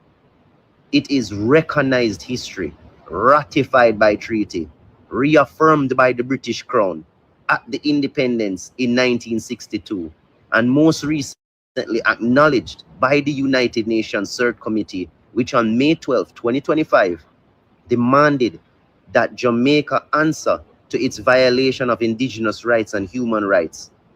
So by secretly submitting the Cockpit country as a state-owned heritage site, the Holness administration has attempted to erase Maroon sovereignty while benefiting from the culture and its ecological legacy, creating and defending by the Maroons and our Taino predecessors. This is cultural theft, political fraud, and a breach of international trust. To Minister Grange and the government of Jamaica, I say clearly, you cannot appropriate Maroon lands under the guise of conservation. You cannot rewrite history to strip the Leeward Maroons of our treaty-protected homeland. And you cannot trample upon the rights of the indigenous people with impunity. We call upon UNESCO to reject Jamaica's fraudulent submission, and we call upon the international community to hold Jamaica accountable under international law. And we call upon the Jamaican people to see through this deception. What is presented as protection is in fact annexation and exploitation. For centuries, the Cockpit country has been our refuge, our fortress, our source of life and spirit. It was here that Captain Cudjoe and our ancestors fought and won our freedom, securing the first treaty of its kind in the Americas. It remains today not only our homeland, but a global symbol of resistance, survival, and self-determination. Let it be known, the Akompong Maroons will never consent to the surrender of Cockpit country's sovereignty. We will defend our rights in the courts of law, the courts of public opinion, and if necessary, before the international community of nations. The treaty still stands.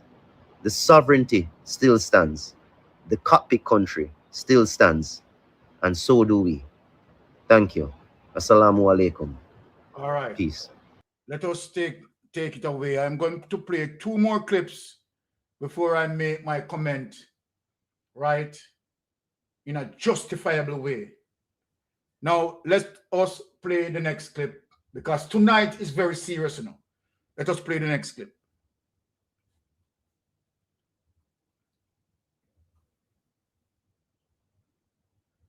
Ashe. Honorable Prime Minister, Dr. Andrew Holness, on behalf of the indigenous people of Akompong and the wider Maroon districts of Cockpit country, I send sincere appreciation for your recent visit to our community and for the government of Jamaica's expression of support following the destruction caused by Hurricane Melissa. Your presence, accompanied by the several ministers of government, marked the first official visit of your administration to Akompong since my election in 2021, and it was warmly welcomed by our people. We remain grateful for the humanitarian gesture extended to the Akompong people and for your willingness to mobilize resources, particularly those of the JDF military, to assist with the recovery efforts. We also acknowledge your reference on international partners, including Ethiopia, Ghana, and Rwanda, who have expressed readiness to assist in the island's rebuilding efforts. Honorable Prime Minister, following a deep, comprehensive internal review and a formal deliberation, the full Maroon Council has this time decided not to accept the offer on the militarization of the space during the recovery effort. The full Maroon Council instead has resolved to continue with the response, utilizing civilian resources from our joining communities and our partners, both locally and internationally, who have offered to the community their assistance in the recovery efforts. Instead, the Council would like to thank you for the offer and materials and would accept the offer on those materials and equipment necessary to assist in those recovery efforts. We want to ensure, Mr. Prime Minister, that harmony and inclusiveness of our Maroon human resources of those here in a compound and adjoining communities are balanced to execute the infrastructural relief efforts across our Maroon communities. This methodology aligns with our laws and cultural way of life. This decision is based also on the following considerations. 1. The established reconstruction partnerships and resources a compound has secured through international donations, through technical sponsorships, and volunteer engineering assistance sufficient to address the rebuilding and development needs arising from the hurricane. These partnerships, coordinated through the Akompong Development Foundation, reflect years of relationship building, and they provide to us a structured, culturally, and aligned framework for reconstruction across the Maroon territory. The second consideration was the protection of community well-being and trauma sensitivities. As you would have recognized, our community was significantly devastated, and many of our elders, some of the women as well as children, have endured profound emotional trauma.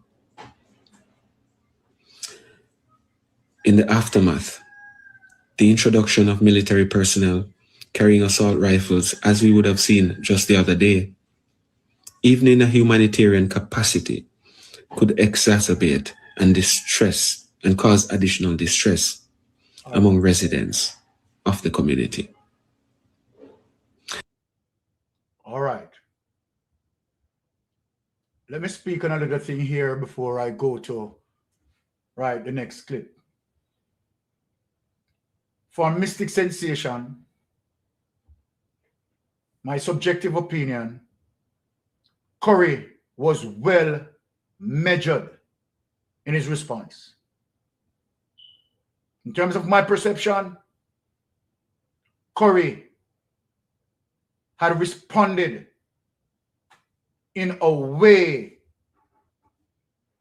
diplomatically, a solid response, and he was correct in his response. Now let me move on to the next clip, and then I am going to break down certain things. Honey, move on to the next clip.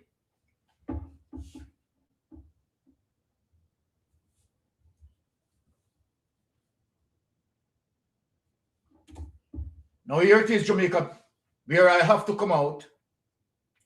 Jamaica Prime Minister Andrew Holness, leader of a Maroon, said clash over sovereignty. And this is from January 31st, 2022. I am telling you where certain beef is coming from. That's why I went back for this document. And that is why we have to discuss this now tonight. Now, Jamaica Prime Minister and descendants of the country's indigenous people are at odds over the community's political status. The Maroons, the descendants of Jamaica's first enslaved Africans and Taino Indians, believe they are a sovereign state. Jamaica Prime Minister Andrew Holness, rejecting the claims, has barred the country's funding to the community, initiating a war of words with one Maroon chief. Now, Jamaica is a unitary sovereign state. There is no other sovereign authority in Jamaica other than the government of Jamaica. Holness told reporters during a January 9 press conference, under my leadership, not 1 inch of Jamaica will come under any other sovereign authority. Hold on now, Prime Minister. Just back up a bit. Take that away. Let us deal with this now rationally. Let us deal with this. Now, my Jamaican people, the sovereignty of what Curry and the chief are defending, right, is that anatomy as it relates to the 1738 treaty. that give them fundamental rights to 1,500 acres. That is a fundamental rights of the Maroon to defend that based on their ancestors who had fought blood, sweat, and tears for their land. It is the fundamental rights to defend. Now, sovereignty, as it relates to the Constitution, yes, you can't have a sovereign state. You can't have a state within a state. We understand that. We get that. Constitutionally, we get that. August 6, 1962, as it relates to Jamaica, had gotten a constitution. Every single person within the ambit of Jamaica served under the Constitution. Croany is not going against that. Croany is not going against that. So when Croany speaks about sovereignty as it relates to the land space, the treaty, the 1738 treaty, it must be protected. They have the sovereign rights of that. That 15,000, that 1,500 acre belongs to the Maroons and ought to be protected and ought to be respected by the government. The government of Jamaica, previous government of Jamaica, every single one of the government of previous government respected that rights that the Maroon have, 1738 treaty. So then Andrew Honest with his big ego, big and mighty ego, want to use a pretext of sovereignty. So let me give it to you, Andrew Honest. Yes, Jamaica is one sovereign state. The Constitution give us that sovereignty. The Maroons, yes, fall under that sovereignty. Because remember, the Maroons voted in the general election. What does that mean? What does that mean to you, Andrew Honest? They are not denying the constitutional sovereignty of Jamaica. They are not denying that. They are not denying that. So you are talking about the autonomy in terms of the rights that was given to them that they fought for, 1738 treaty. So you can't use sovereignty, Andrew Honest. And that, okay, it is one sovereign state. Nobody running you down with that. Everyone can agree with that.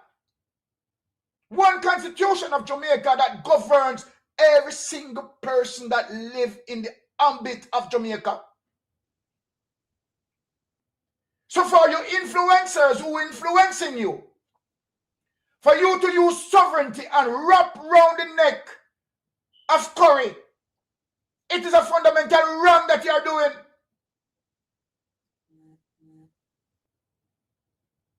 They have the right to protect their territory. It may fall under the Constitution of Jamaica. But what happened to the 1738 treaty? Tell me, how are you going to do that? So then, are you going to use Constitution sovereignty as a leverage to do what? Take away their lands? Take away their rights? Abuse your power against them because you are the government? No other administration has never done that. Has never done that.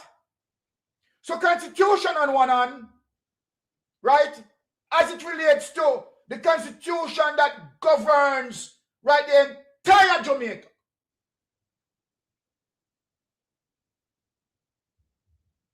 right? Croany voted. The Maroons, they voted in the general election. Didn't they participate? Let me ask you a question. Didn't they participate in the general election? Yes or no? They participate in the general election. What did that tell you if they participated?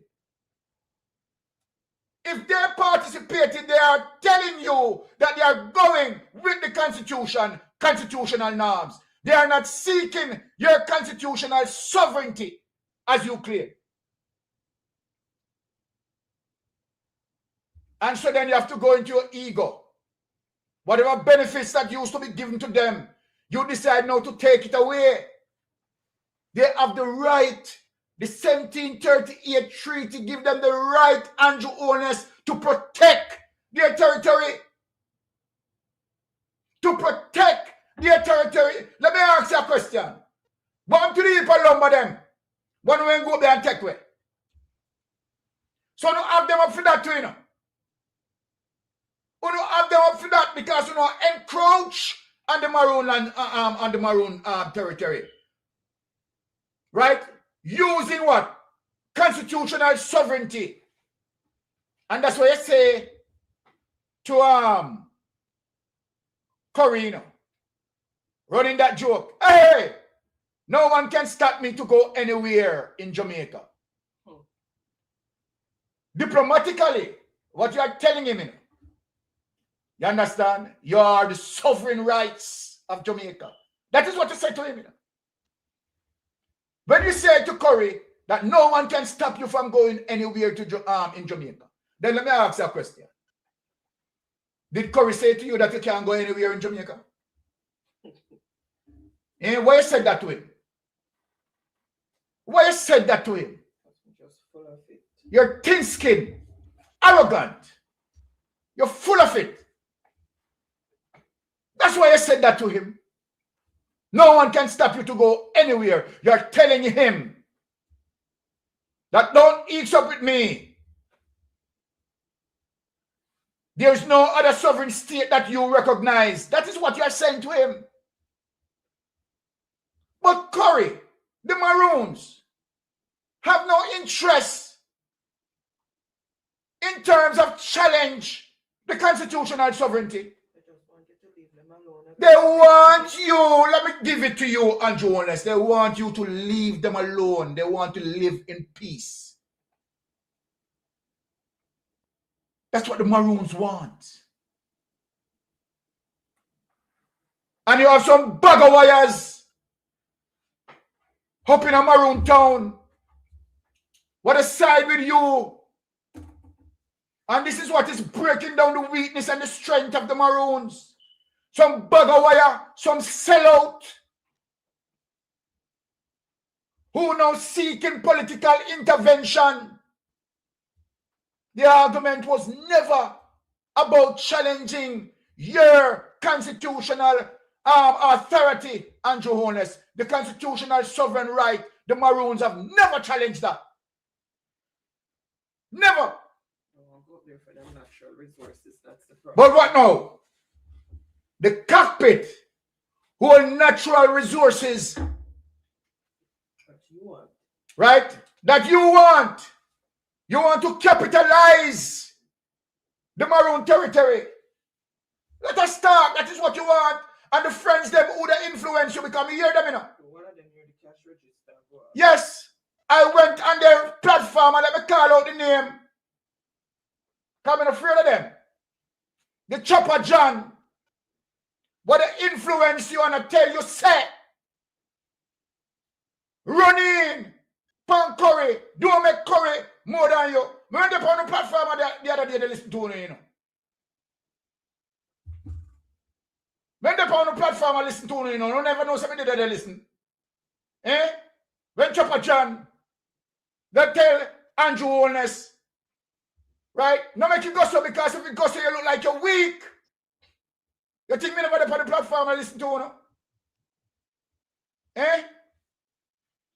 Yes. When you're in Vegas. You mean And I influence and I pump up the Prime Minister. You have to run in pan Curry. No, what did I listen to you know? One at the time here, Chopper John want threaten Rattigan, you know. I'm a pray to God him and do it, you know. But you look like Vegas suspects, eh? Somebody was there and tell him, hi. Now go this up. You think we now watching you know? You remember telling you, you know? We are watching you, so all who want to pump up Andrew Holness for going at the Maroon territory. You understand? Election will come up and we want to install, and we want to take out Curry. For install, we want to install in there. Now go work. Jamaica open on no eyes. It's not going to work. Jamaica is going to defend Curry. They have a right. The Maroon era carry 40% of our water basin. 40%. And we are not going to allow Andrew Holness to capitalize the Maroons. So you Vegas and Chopper John and all over on the platform, the pump up the Prime Minister. You understand? For going on the Maroon talk, me here you know. And you Chopper John talk about one of your brother is a Maroon chief. Workless. You Chopper John. Yeah man, we here you know. We wanted you to carry out that threat. Vegas shouldn't stop you. Vegas shouldn't stop you. You should have continued because you're big, bad and bold. Eh? And I talk about how Rattigan send your name to federal authority. You're a piece of shit. You let me tell you. So on the go on, plan for running pan Curry. So you let me come out and bust it out. On a plan for sending soldiers and tell lie. How Curry hide one wally pack gun up there. Me not hear me hear on the platform, you know. Me hear all the lie I want to tell. You understand? But Curry hide up one wally pack gun. Who know some wicked demons. Who know want to go into the Maroon town now go capitalize the Maroons. Who know go on there now? The Maroon have a right to defend their lands as it relates to 1738 treaty. Endless treaty. Endless treaty. Endless. It cannot be changed. Right? Cannot be changed. It's a forever binding agreement. All right, honey, tell them. A forever binding agreement that must be respected. And Curry has the fundamental rights to defend the territory. The time we did the talk, we don't need to about the lumber. What happened to the lumber on the thief? Eh? What happened to the lumber on the thief? And that you know what to do? Go in there, go capitalize it, capitalize there. Right? Go mine. You know what I'm going to go mine. Dig out and take away. Contaminate our water system. But may I tell you, Jamaica, let me tell you now, and the army, don't be stupid, don't be used by Andrew Holness. Don't be used by Andrew Holness. Once a soldier, twice a civilian. Right, don't be used by Andrew Holness. Protect your people. Right? So Curry, I am telling you tonight, continue to protect your people. And for those Maroons up there, right, who want to go against Curry, right, you'll be naive, stupid, in terms of not seeing the vision of Curry. And I'm warning you who are going against Curry to heel back, to ease back. and understand what the man is fighting for. He's fighting for the fundamental rights. We have to respect the Maroon in terms of what they had done in 1738. The Maroons show the British that we have backbone. We can fight and we can defend. And they had done that. And they stand up against the greatest army at the time. And they defeated them. And so now what we want to do now? Turn our backs. And that, no, Andrew Holness, we're not going to make you do that. You want to mash down all of that? Where were you in 1738 when they were fighting for their life and property? Where were you? Where the hell were you? Where were you, Andrew Holness? Did you help them fight? Where was your administration? Where was your ancestors? Did you help them fight, Andrew Holness? Did you help them fight? But you and your administration now want to undermine. Where you want to do? Kick them off of them territory. What he needs to do is educate himself. Eh? And the Maroons understand what he's getting himself. Go and educate yourself, man. It's something that he cannot win. Exactly. Go and educate yourself, Andrew Holness. And get himself in trouble. He cannot win this. Right? So he need to ease back. What you want to do? Because he can't use brute force. Even if he use you want to go set the suit and go kill them off? He will not win. Put himself in a trouble. You want to go run in for the man and kill them off? Because they don't support you? Because Croany, right, doesn't support you politically, so you must go down? What is this? What is this? Anybody who not support them for go down? And that's the point. Leave the man and them things. Leave the man and them things. Look how much things are thief already. Look how much things are thief already. Left the man and them things. The Maroons have arrived to defend them land. They run away from the plantation. Went up into the hills. And formulate such a formidable force to fight against the British and defeat them. And here you are today. The one black man, you know. One black man. The black man, you know. The Judas.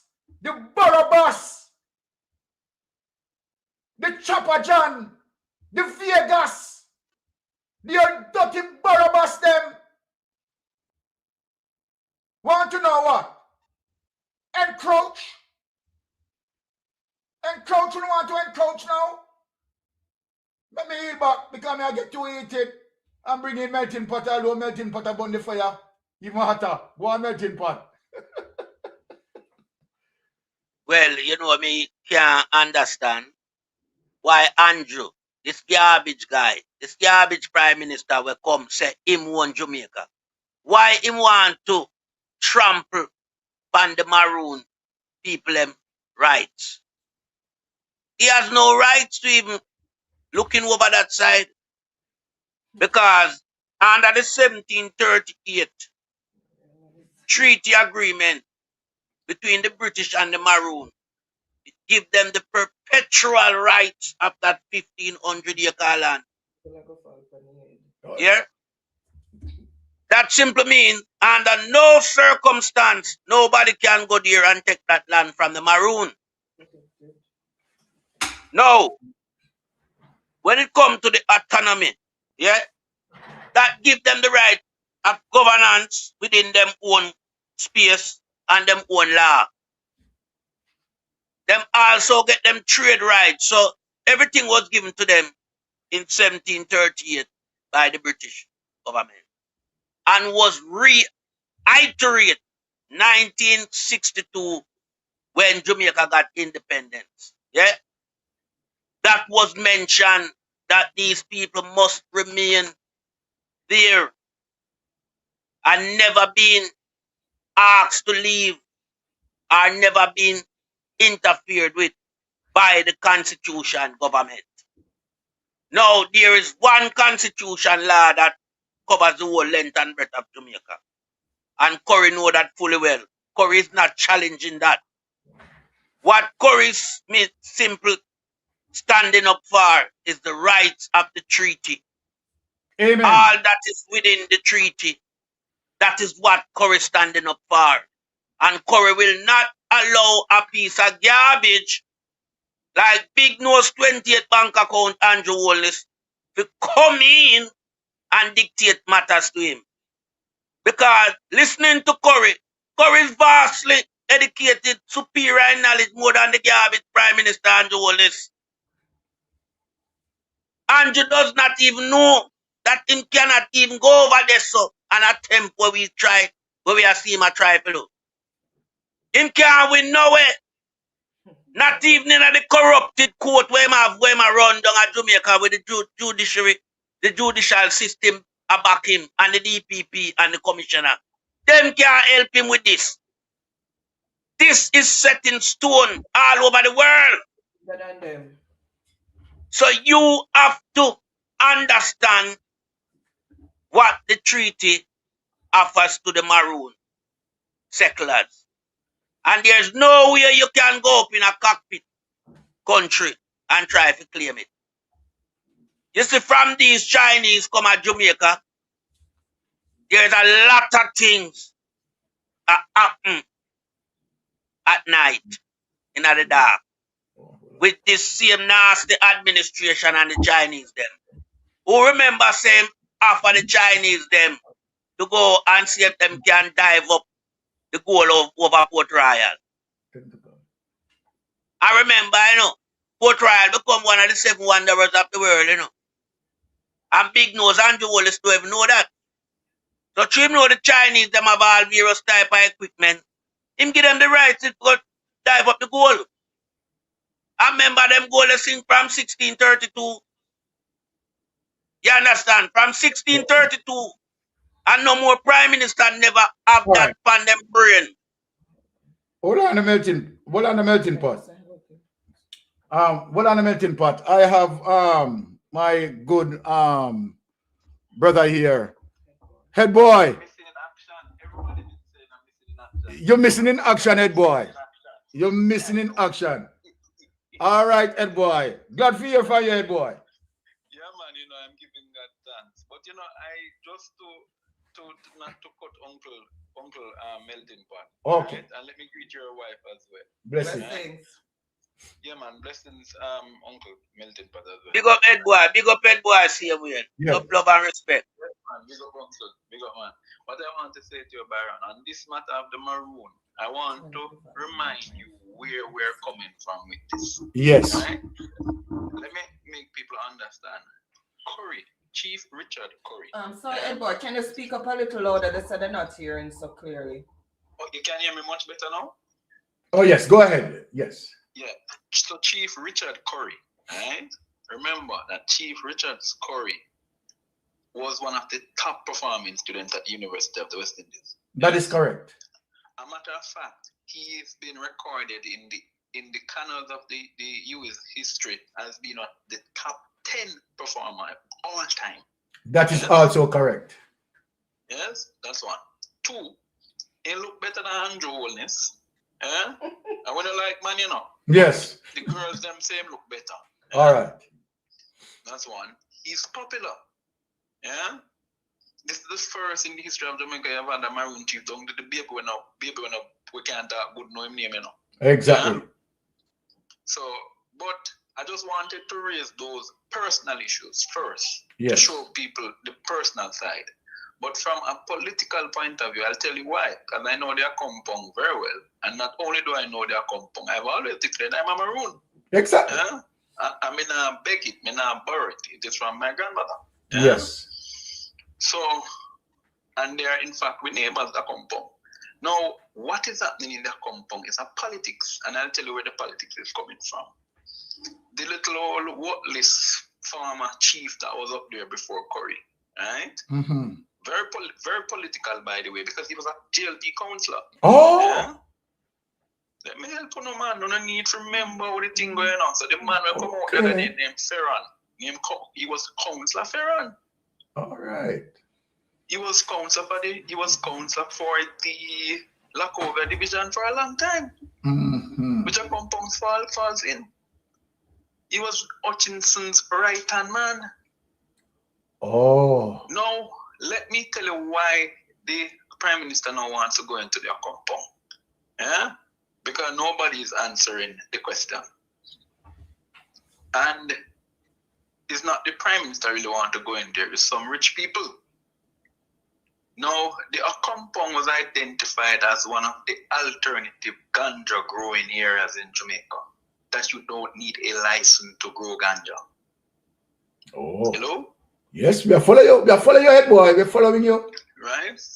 Now, when the unveiling of it was done in 2020. You remember right around the pandemic when the compound had pushed to keep their ceremony? Yes. Yeah? Right around that time before the pandemic, that was when they named there as an alternative growers place in 2019. Nobody can tell me because I know, because I was one of the youngest members of the Jamaica Ganja Growers Association. Oh. So I know that it is dubbed one, and the other area is Orange Hill. Two of them were dubbed as alternative. So they started the pilot in the compound. Yeah? So that pilot has been there. What has happened since the pilot has happened? Myriads of persons, including people close to people here who are bringing in ganja from Canada, yes, have come to the chief asking permission to come and plant, right? And the chief said, no, this is for the people of a compound. Yeah? Yes. So that's one. Two, let's identify another issue that the wider Jamaica might not be aware of. Why is the compound so important now to the Prime Minister? There has never been a proper surveying of a compound. Hello? Yes, man. We are hearing you. We are listening and following you keenly, man. There is no cadastral map. There is no even physical map, except 1,500 acres was the arrangement. Yeah? Oh. And where the kinder tree is, and when you look beyond the kinder tree where we have the gathering, as far as the mountain, there's a stake way on the mountain that shows them where their boundary goes and back down into Lacovia. Yeah? Into South St. James. So their boundaries are clear, but there have never been a documentation of that boundary. Now let me tell you why it is important now to document that boundary. Because a part of the arrangement for oil lifting arrangements, and also bauxite, which is untouched, yeah, untouched in their compound, never been mined, yeah, from as far as Quick Step in Trelawney, yes, to back over in a compound, which is the same territory, by the way. Yeah? Yes. Same landmass from a compound to Maroon Town in South St. James, back over into Quick Step in Trelawney through this side. It's the same. It might look far, but it's the same vicinity. Yeah. The importance of invading the Maroon Town, the compound now, is because of wanting to set a foothold in a compound to get access to the lands. Okay, so nothing. So Ed boy, when I said that they wanted to capitalize their compound, I was correct. You are in fact correct, but remember it was the test case was done last year when they went up to Quick Step for the lumber. Yes.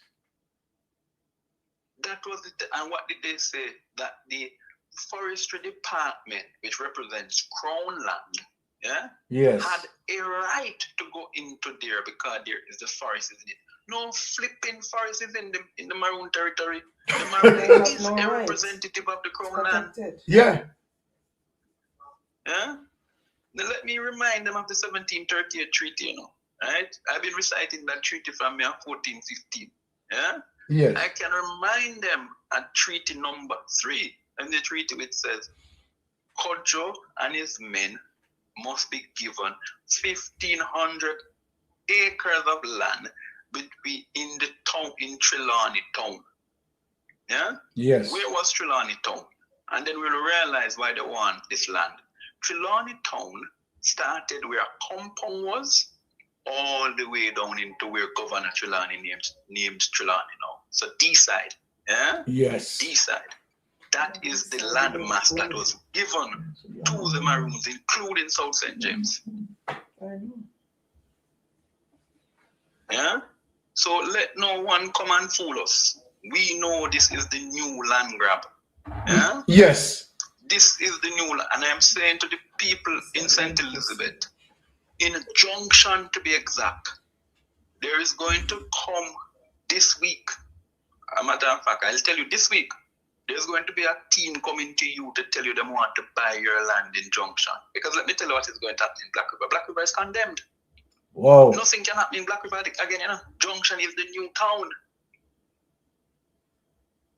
Hello? Yes, man. We are following you, man. We are keenly listening to you, you know. So when we see this, we must ask ourselves now, why is the rush in their compound? Is it that they want to bring in real estate development in their compound? Wow. Because if you know their compound, remember it is But hold on the head boy. Hold on the head boy. Such development as it relates to in the compound space that occupied 40%, right, of the water basin. Isn't that is going to be interrupted, head boy? No, this is where I wanted to go, and I thank you for this one. Because Yes. Basil Fernandez, right? One of Jamaica's foremost water engineer, right? You know the name from Water Resources Authority Yes. of Jamaica. Yes. Yes. The water table in Jamaica, particularly our natural aquifers, yes? Yes. Most of the aquifers in Jamaica sit down in a place where you see them a mine in Discovery Bay, you know. Yeah? Wow. All of the aquifers run through Discovery. Well, most of the natural aquifers are in the territory of the cockpit. Mm-hmm. Especially, and let me help you, especially on the side which is closest to Trelawney. Yeah? Mhm. Because that has the most, remember, you know, in Trelawney, and people know Center, why we have this thing called Green Grotto Caves. Yes. It's all of the water from Manchester, Clarendon, yeah, and parts of Trelawney that dump out in it. Yeah? Because of the, as we know, the sedimentary rock, limestone, and them allow water to pass through. No, my thing is, and we might be getting to somewhere, I've been preaching this for the last 3 years, the new war is going to be water. Could it be that it's not just minerals they might look for? Could it be that they're looking for water in their compound? Possibility. Possibility exists. And I can tell you, anywhere Chinese are, they're looking for water. Wow. You realize the Chinese have acquired most of the waterlands in Jamaica? Mm-hmm. Strategically. No, because the new war is going to be water. The war that is coming, my friend, is going to be about water. Yeah? And how you can provide clean and fresh water to your people. But on the approach now where Andrew was wrong, and I'm going to wrap up my friends in 2 minutes now. Right? Yes. In relation to Andrew Holness's approach now to the compound, one, he knows. No, the compound is not a sovereign state, and I want everybody to walk up and down with this nonsense. Just get out tight. Yeah? Yes. And we must not push that narrative that laborites are pushing either, because that's what they want to use to say you can't have a sovereign state in a state. Exactly. Yeah? So Exactly. we know that compound is not asking for sovereignty. We're asking for autonomy. Hold on the head boy. I glad how you mentioned that, because I realize that's the pretext they want to use, you know. It's a dirty campaign they're doing. They're putting up the names of the Maroons. Right? Because nobody, no sensible person, Richard Curry is not a stupid man, a very educated young fellow, right? No no chief in a compound could be brave enough to say to the country of Jamaica, we want our sovereignty. Sovereignty for what? Exactly. You can't feed the people up there? Exactly. So just done the nonsense. Yeah? What happened, and the only leader, to be honest, and Minister of Justice to have given the Maroons the true respect that they deserve was Mark Jefferson Golding. Yes. He came at a function that I was at in Eastern Portland, right? And I'm going to send you the speech, Mystic. Yes, right? thank you. So you can look that in 2014, the PNP was planning on making the autonomy of the Maroons enshrined in our constitution. And it ought to be. But it not on, it must be. Exactly. It must be. No, you're right, Ed boy. I 100% agree with you. No, if you look at the settlement of indigenous people in the Caribbean, let's look at what is happening in Suriname, which would be the other Maroons, our relatives. Actually, our Jamaican Maroons are related to the Surinamese Maroons. Same place we come from, Yes. same out of Ghana. If you go to Suriname, them speak the same language in Ghana. Exactly. In Kumasi. Exactly. Yes. And it's the same language in Moortown Maroons and their compound and the Maroon Town, St. James and the Scots all speak. There you go. Yeah? So we see the connection. Yes. But I want to move from that to point out a greater issue. Andrew Hollis knows that there's always been, and Mark Williams points out in the speech, that the governments have always extended a level of courtesy. The chief did not say he doesn't want any help. I could understand if the chief said, "We don't want help from the premise," and then that would be political. Exactly. He said, "This is the help we're asking for." Now, if you are a chief in your era, which have always been respected, when hurricane blew before and PJ was there, PJ would go meet with them one-on-one, and them said, "This is what we want." No military was never offered to go there. Exactly. No, I say this because there was a common practice. Understand that Maroon ground is considered sacred. Yes. And no Definitely. the entry of weapons in their compound is a violation not just of a compound's autonomy, but it's also a violation of our ancestral rights. There you go. And I don't think they understand what that means. Because when you look at this issue, Mystic, right, it is a trampling upon the rights, the ancestral rights. Because understand, if you go in a different things, if you go to St. Thomas or to Kumina, there are certain practices they have and you have to respect it. Yes. Right? It is similar in the compound. A matter of fact, the treaty forbids the military persons in their compound. In fact, their compound, until Andrew Hollis started intervening with them, and I will say it openly, was allowed to have their weapons once they did not go outside of their compound with it. Yes. Yes. And those are weapons that have been inherited from generation to generation. Yes. You're 100% right, head boy. Everything that you this touch. clown Yes. who is coming with a narrative, because we know, and you know, St. Elizabeth people, you should be ashamed about yourselves. And let me tell you why I say it. And no disrespect to the comrades who voted in St. Elizabeth for the PNP, because we don't want to vote for change. Yeah? So no disrespect. We're not going to gaslight, you know. But imagine Andrew Hollis is from St. Elizabeth. And his first, because Trim Father, yeah, he's from St. Elizabeth, Trim Father. His first response. Which one I'm father? Because I'm more than one father I have, you know. Well, you know what? I don't have the daddy not available test, you know. So I go in say it according to what we know. Yeah? All right. And yeah, because he has always used it to campaign in St. Elizabeth. My father is from Flogamon. Yeah? Yes. So, in a similar way, your father is from St. Elizabeth, right? And the only thing you have to offer the people of St. Elizabeth is to tell them, say, "Oh, I'm put soldier in a compound." And to show that this is political. Eli Clark, right? In the PSC committee meeting, when they were asking Adpem, Nikisha Burchell, a warrior queen, yeah? She asked, "Why don't you give me the soldier them then? Me want them." Exactly. And they could not say why they could not offer the soldiers.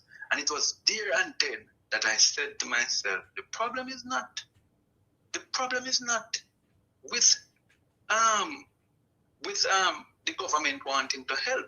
It's not that they want to help. The problem is that they have made up in their mind.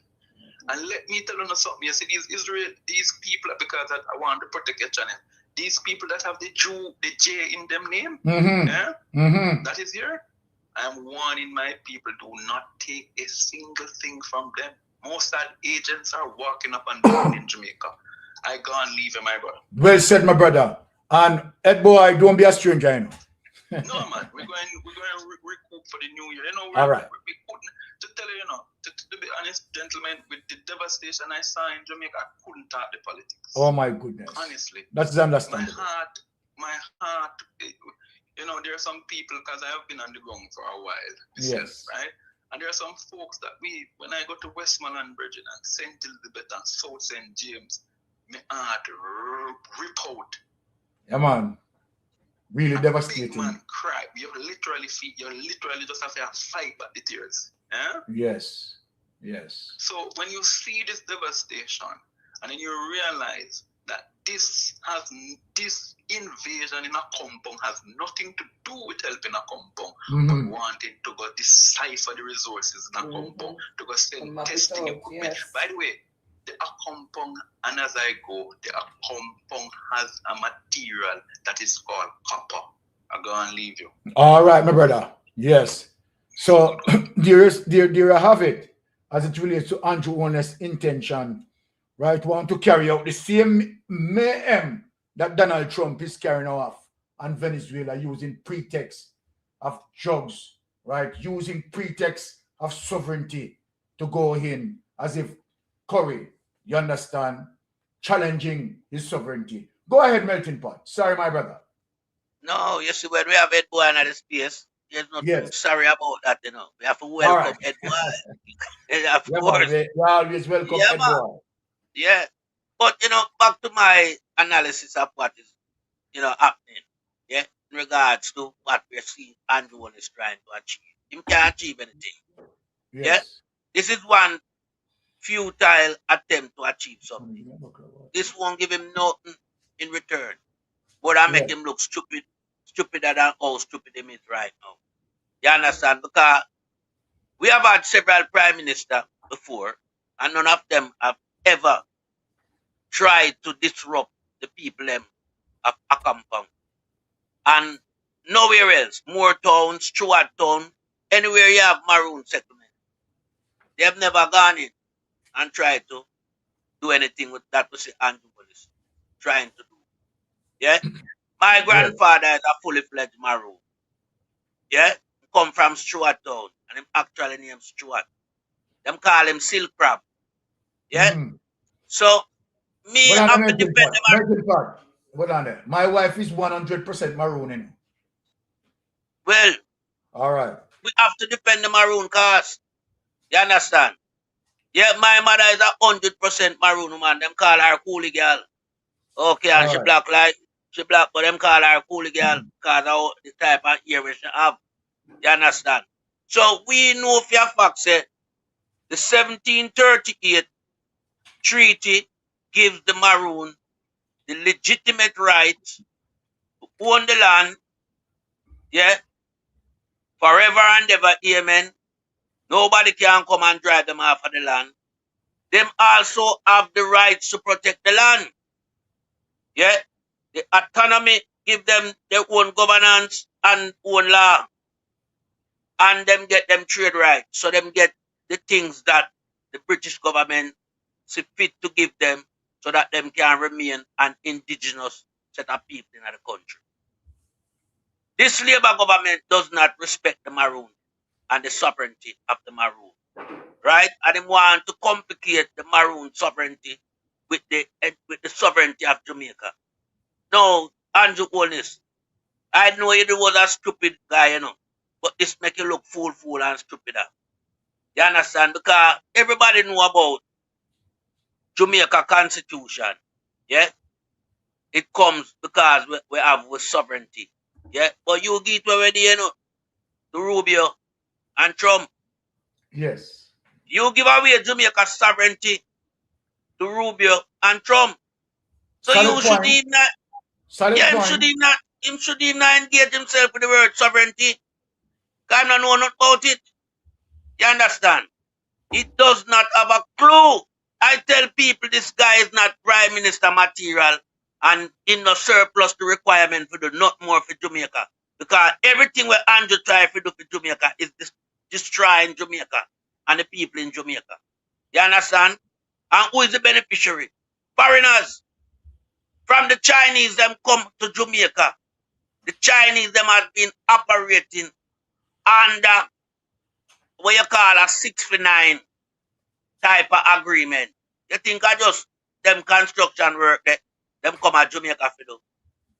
The bigger work is to find the resource where in a Jamaica, the untapped resource. This is why Andrew Wallace want them to go dive up the gold them over Port Royal, where Henry Morgan did have over there. We sing from 1632. 1632. 4:30, the 16th of June. Port Royal sing. No other government never have it on their mind. We go dive up the gold. Andrew want Chinese to go dive up gold.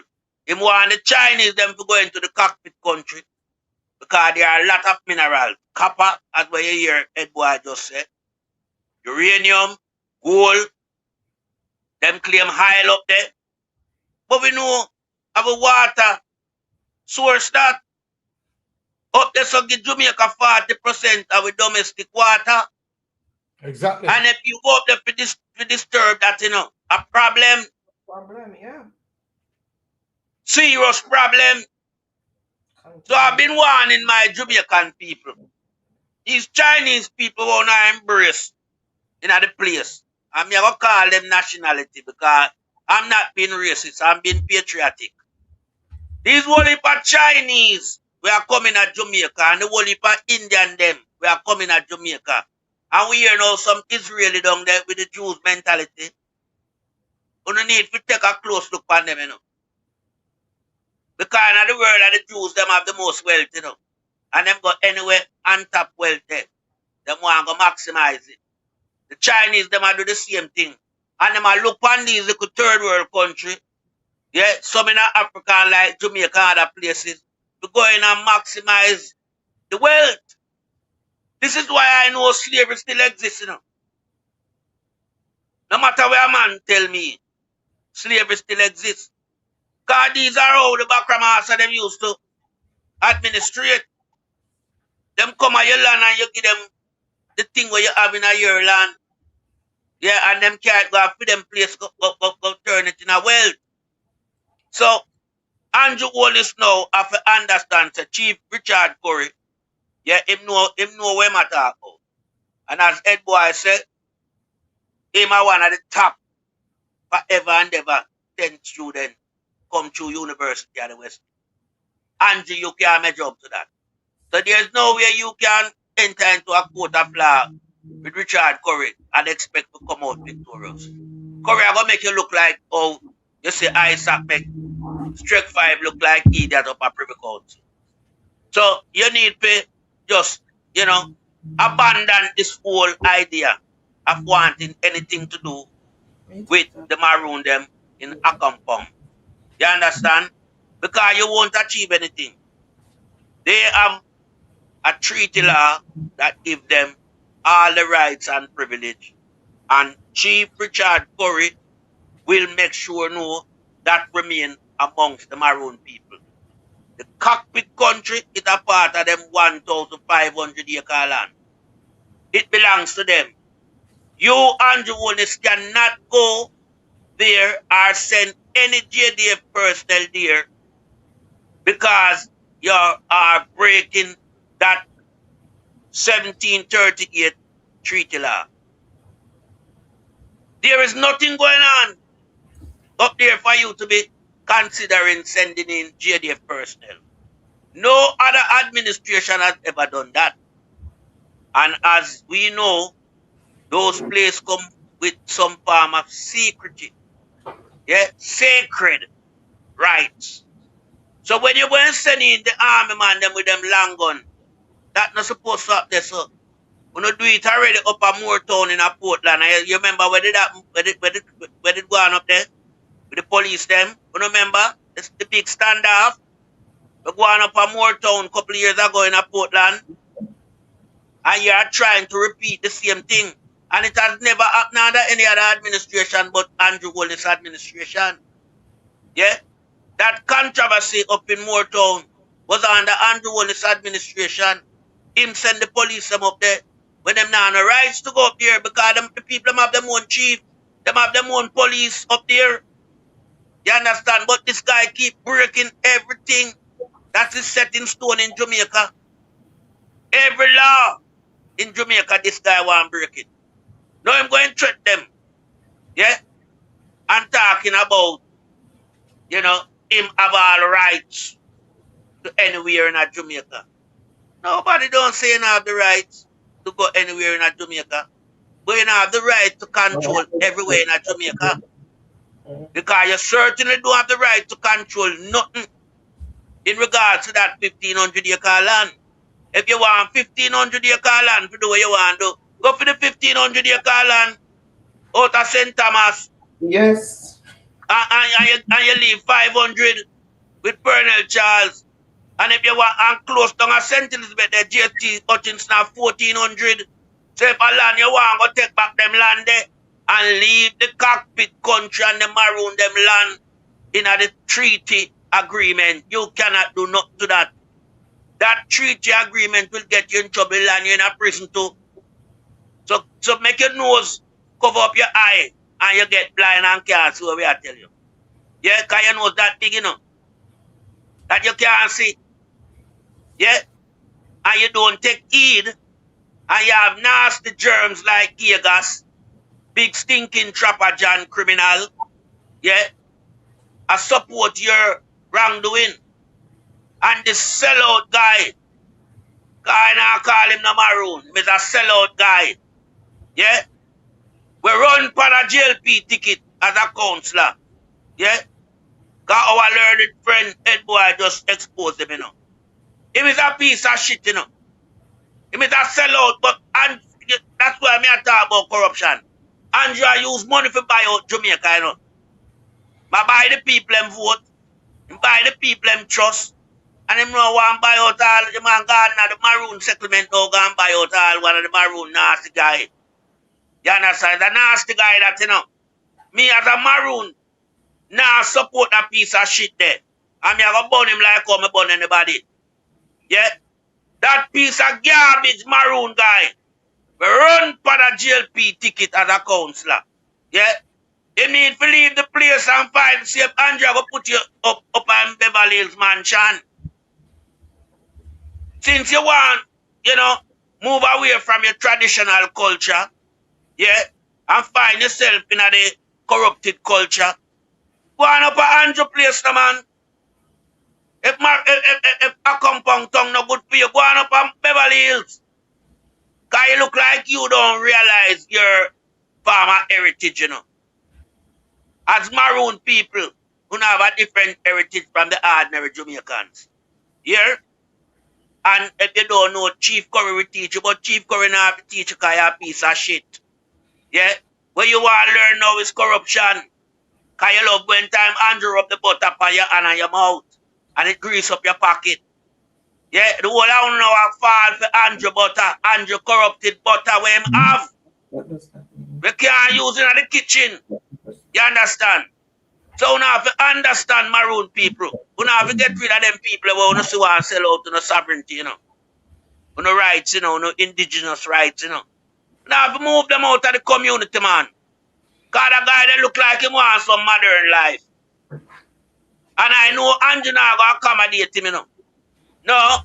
So if I get close to Andrew, I'm going to get close to Andrew because Andrew rub butter upon him hand and him mouth and grease up in pants pocket. If it's a sellout artist, it's a piece of shit. And him can challenge Chief Richard Curry. Because Chief Richard Curry have the Maroon interest at heart. Him preserve the legacy. Yeah? He might preserve the legacy of Kojo. You understand? Him This can't guy size up with preserved it. Curry. Him can't size up with Curry. Him can't size up with Curry. He don't have the brain power like what Curry has. Him don't have So he it. can't size up with Curry. And if right, and him we are trying to manipulate some more Maroon people down there. Yeah, want to know. Yeah. You see how Funo community peaceful and quiet. You see how none have no high murder rate and raping and them type of thing there. Do not allow Andrew Holness with this sellout piece of shit here. We say my Maroon, him and no Maroon, him a Maras. Yeah? Don't allow them to bring the modern life. Where's the mama melting pot? Maras! No Maroon, him a Maras. You understand?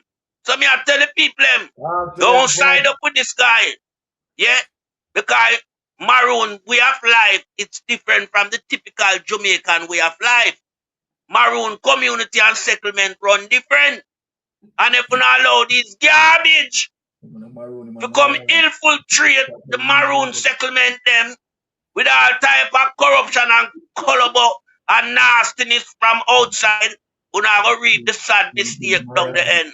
You understand? Because when rape and murder start to rise, you not going to realize, but it's going to be too late. The Maroon settlement and their land must be preserved under the auspices of the chief. The chief is in charge. I want to have a brilliant, wonderful chief.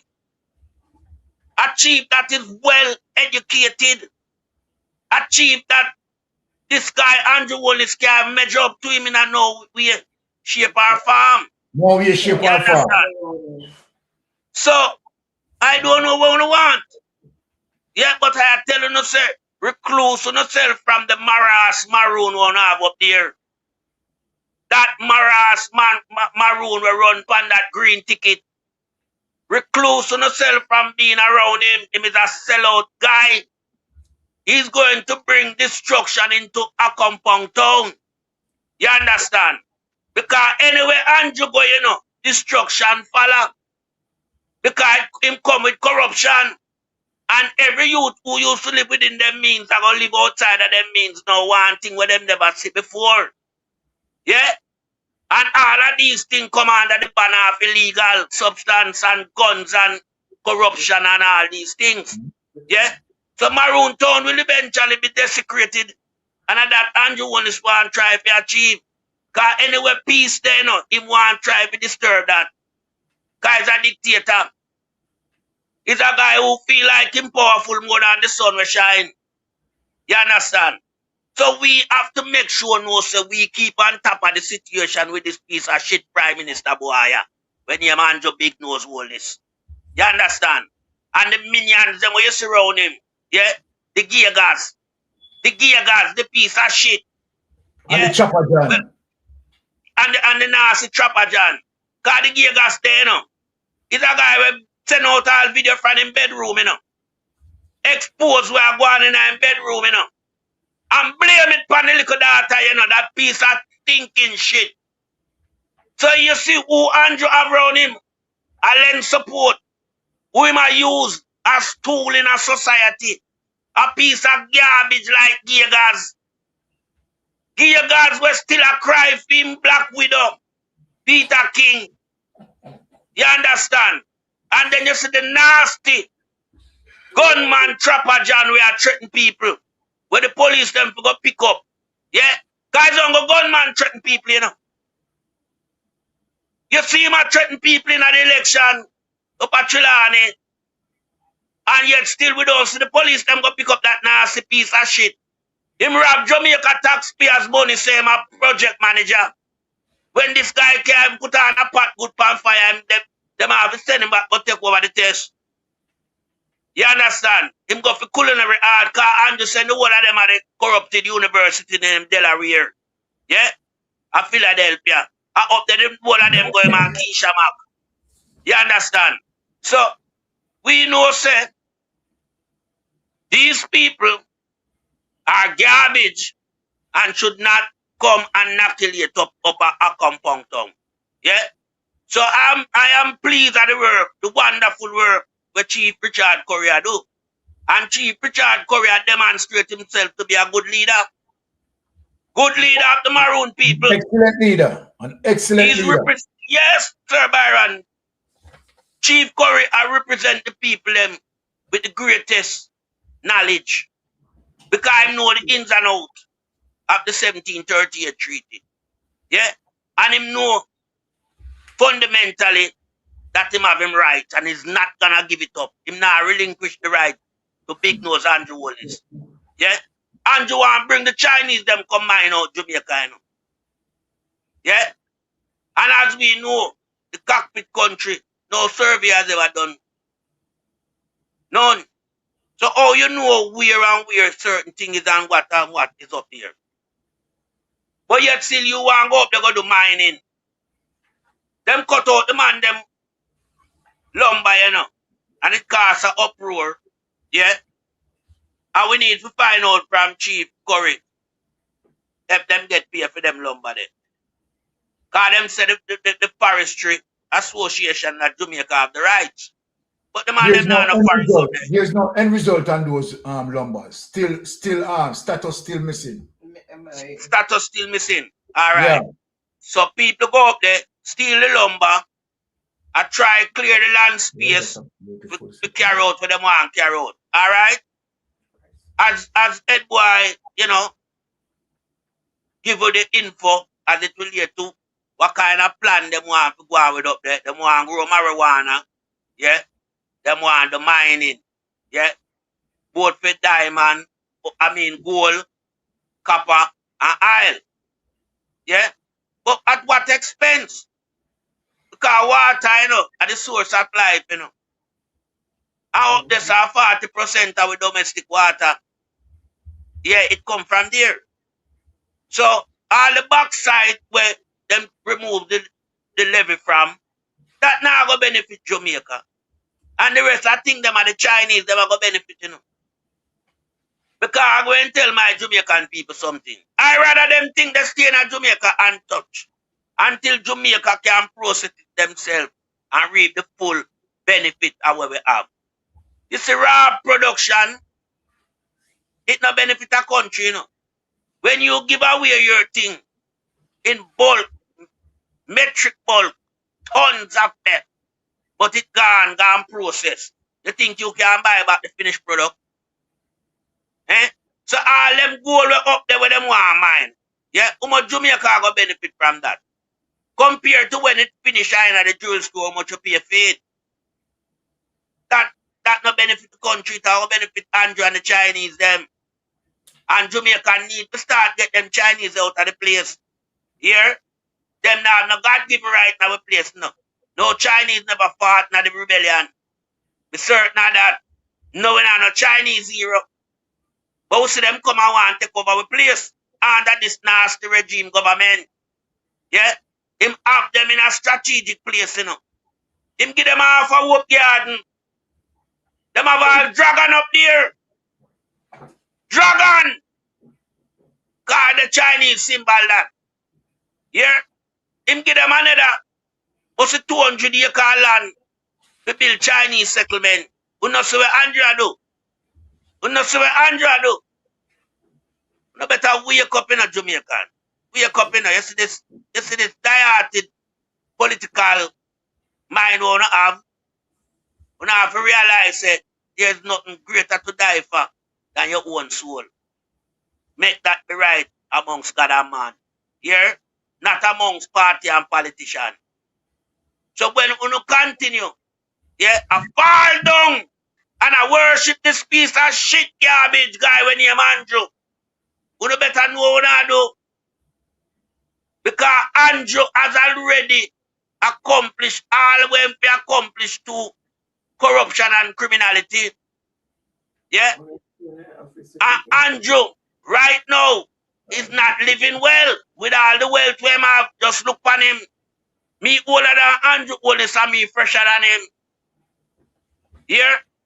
But I do have the privilege that we have. Because Andrew have a privilege when nobody not get in Jamaica. You know? Look how many prime minister we have and none of them never have the privilege. Not even Seaga thief like Andrew, you know. Right now, Andrew have the privilege to thief the whole of the taxpayers' money. Can set a wall and defend corruption people around him. We defend him. You understand? Yeah, so when see blind Ago go on with him 100 times that man.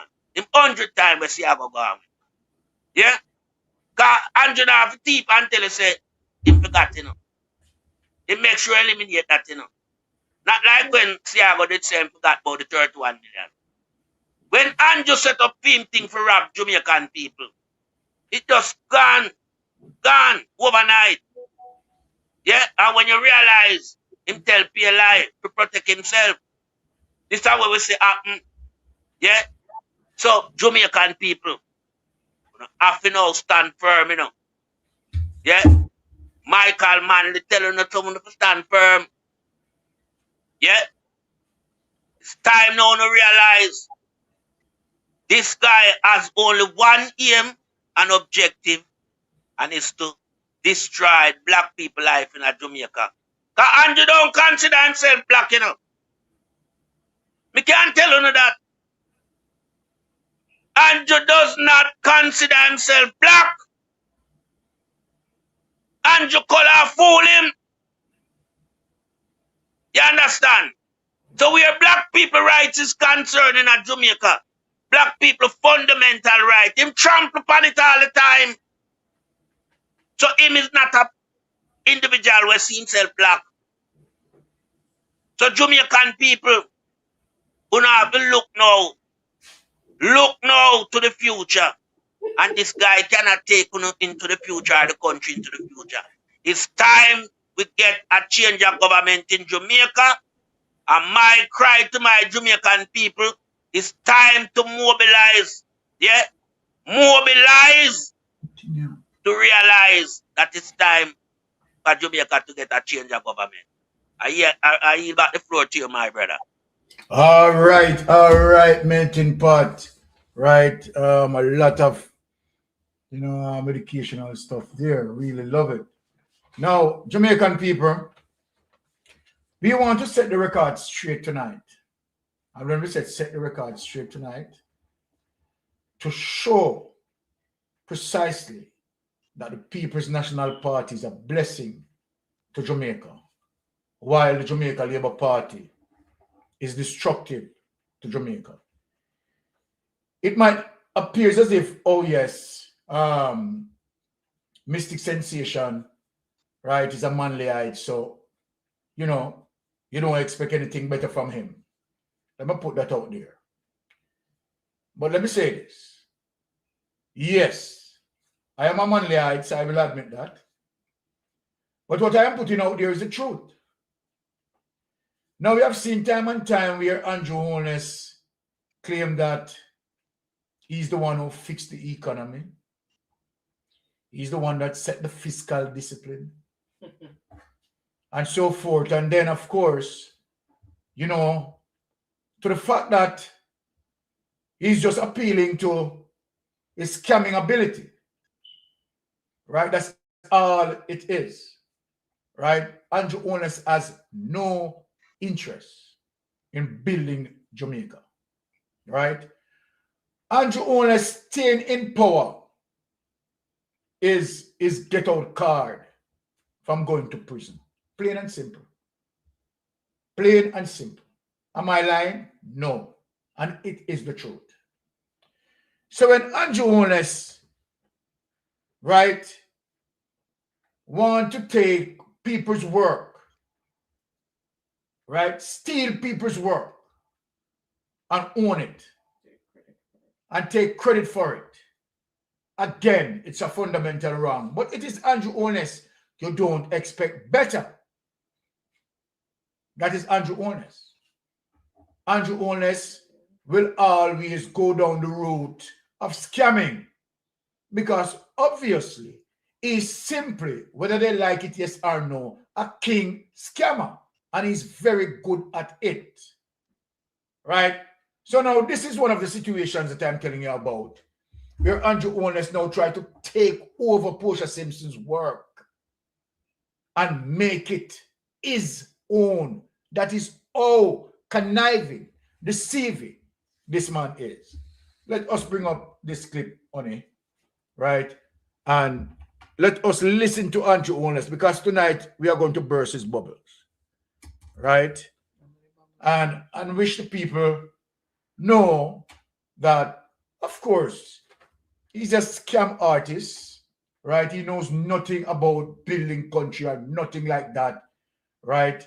He's the one who sit aside, watch you plant your seed, and when it comes to fruition, he comes to reap it. That's all he is, the Andrew Holness. And you people don't try to get the Andrew Holness syndrome. Give a fair and balanced characterization of the historical development of the Jamaican economy. The PNP, through bad policy decisions, created the second debt crisis. They created the first one as well. The JLP took the first fundamental steps to address the problem. The PNP contributed and built. Hold on, man. You hold on. You hold on right this up. You hold on right this up. Come on, make you run far enough. You make me correct you. Drape him up, Sir Byron. You make me drape you up right this up. Right? Because remember that Bruce Golding damaged the economy. Right? Remember Andrew Holness. That when PJ Patterson, let me remind him, I'm not even allow you. I am not allowing you to go further. So let me straighten you up with knowledge. Right? Remember Andrew Holness, that when PJ Patterson handed over the government, we clear our IMF debt. And let me remind you something, what PJ Patterson take over. Do you remember that in 1980, Edward Seaga won the general election by the propaganda that he spread, saying that Michael Manley going communist and call on CIA. I want to bring in gun and do all of this. The eventide home want to burn down and kill how many elderly people? 153. 153 people to kill. Thank you, Melting Pot, to give me the accurate number. Eh? So let me give you some history, Andrew Holness. And when Seaga went into power in 1980, in 1983, what did Seaga do? Call a snap election. And Michael Manley said, no, he's not going to contest it. And Seaga win 1983. And let me tell you something now, Andrew Holness. You think I can escape with this? In 1983, when Seaga won, what happened?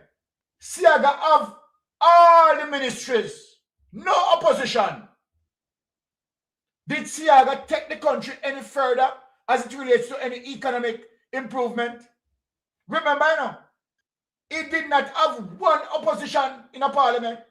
You remember that, Andrew Holness? 1983, Seaga don't have no opponent. So let me remind you, you understand? I want you to go back and read your backside political history, like you had done something with your head. But anyway, let me teach you. Because obviously you want some teaching. And Seaga ruled from 1983 to 1989. What happened to the economy under Seaga running the country without no opposition? The economy failed. You remember that? Eh? You remember our debt per GDP ratio? And when PJ Patterson took it over, when Michael Manley come back, right, and took it over from Edward Seaga, within the next 2 years, Michael Manley fell sick and called on those PJ steps. Patterson. Hold on, And the JLP Top, you hear me say it, top. When Michael Manley took it over, right? Michael Manley fell sick 2 years after and couldn't go on. PJ Patterson took it from then and carried it. And because of what Seaga had done, that is why Jamaica Labour Party was in the wilderness. Married food. You can't get to buy. You can't get to buy a pound of flour unless you buy stay free. You remember that? Oh, you know, Byron. Just like I tell you. We are manly heights now. I want your melting pot. Yeah, man. Eh? I think I stay free with flour. You understand? You remember that? You don't remember that? For sure, how Seaga wrecked the economy, and yet he has no opposition. Not one opposition. And PJ Patterson take it from him, fix it, and done excellently. That is the reason why PJ Patterson had gotten third term. Because of what Edward Seaga had done. And the people them put him in the political wilderness. You remember that, Andrew Holness? So you don't come fresh yourself, yourself. And PJ Patterson, right, have to clear up whatever need to be cleared up and paid off the IMF. So now let me hear the rest of the lie what y'all tell now. Let me hear the rest of the lie what y'all tell. You all dirty liar. Further built on those steps and completed the reforms. While we acknowledge the work of the PNP in the national effort across administration, any political credit they should get for contributing to the solution is totally wiped out because totally wiped out your backside. Because they are the ones whose bad policy caused the problem in the first place. Okay. What bad policy? Well, on the melting pot. What bad policy? Was PNP in a power 2007 to 2011, you all dirty dunce? As a matter of fact, no Bruce Golding right in a power. And I carry back to the Maroons. No Bruce Golding right in a power. What kind of bad policy you talk about? You mix up yourself. A Bruce Golding policy you talk about? A Bruce Golding policy you talk about? It is Bruce Golding who failed how much economy test? 14. IMF tests. 14. 14 IMF tests. And as a matter of fact, IMF write him off. Done with him. Let me go on here what you say. To their true bipolar nature. The PNP wants to claim paternity. Are you bipolar? Are you bipolar? Are you have the bipolar characteristics? No, you big up the Integrity Commission. How much time? I said the Integrity Commission doing well. And after the Integrity Commission doing well, you go back now. You understand? They attack the Integrity Commissioner, the Integrity Commission investigator. No bipolar characteristics that. No, you even bring them a court. The bipolar characteristics. Oh, you like take the sins of you and put it on people, sir. Eh? Or you like to take your sins? You know, say you're bipolar. And you come now and put it on other people about them bipolar. Eh? No, you know they speak about corruption. And how corruption, you understand, will stifle the country. Then you same one apply to the court. For the court, take out the Corruption Act that deal with illicit enrichment. What that? No bipolar character that.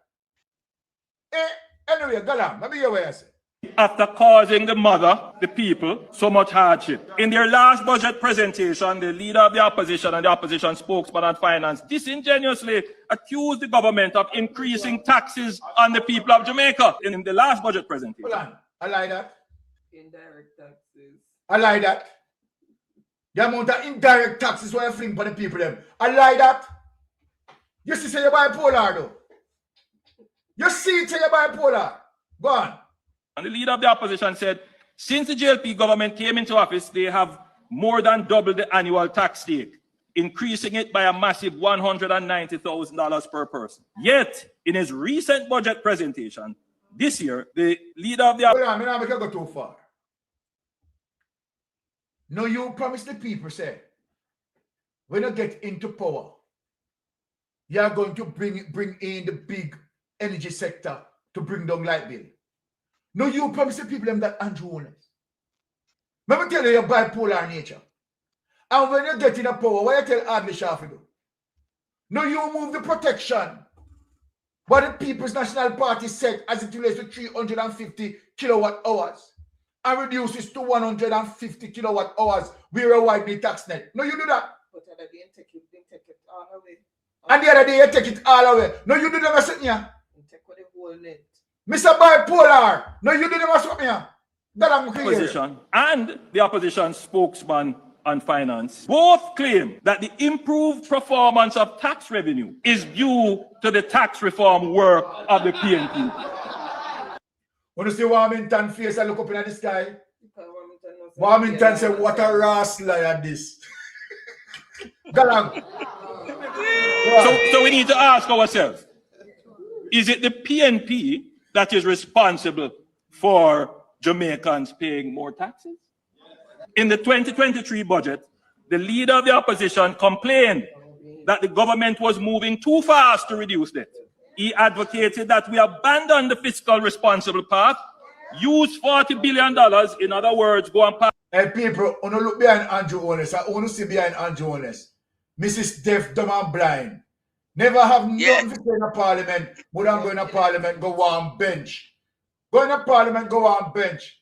You understand? I want to win over Isaac Buchanan. You say I want piece of what this I pay what this people over here. So go on. Party with the rent money. Money that we're supposed to use for debt repayment to spend on temporary relief. In this budget, when he sees the amazing benefit of reducing the debt to 68% and the amazing fiscal space that is created. Hey, hold on. Hold up the Andrew Holness. Hold up the. I know something I'm going to play no further. Me now making get away with this. When I talk about fiscal discipline, how you reduce debt to 68%. Andrew Holness, remember say you can't deflect from it. You know? Remember Andrew Holness say you can't deflect from the laws that Portia Simpson set it. You know? She said that you can't go around it. Portia Simpson set it that you can't go around it. You know? You have to honor it. You know? So then, if you were not there until life you go in a power, you understand? It would have attained the same way. As a matter of fact, I'm not going to make you say one more word. I'm going to show you the evidence. Take him away. Take him away. And you could have find a loophole for go around it. You'd have gone around it. Let us show you the evidence. Let us show you the solid evidence. Bring it up, honey. Show the people the solid evidence. IMF tracker we are giving now. And IMF is going to tell the world who deal with fiscal discipline and who save Jamaica. See it here, people. Here is the evidence. Who deal with fiscal discipline and who save Jamaica. Look for it, people. Damn dirty liar. Hello, I'm Jovan Johnson with the IMF tracker. This week, Jamaica's debt to GDP ratio declining. IMF invites civil society to give its input on its surveillance role, and the Planning Institute of Jamaica has positive economic forecast. These stories in a moment, but first, our question of the week. What is a shoestring? Stay tuned, the answer comes up at the end of the program. Jamaica's Finance and Planning Minister, Dr. Peter Phillips, says the country's debt to gross domestic product GDP ratio is on a downward trajectory. By the end of the 2013-2014. You hear that, Andrew Holness? The debt to GDP ratio is on a downward trajectory.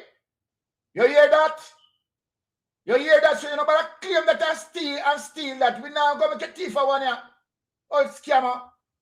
14 fiscal year on March 31, it's expected to be 8% lower than it was at the end of the previous fiscal year.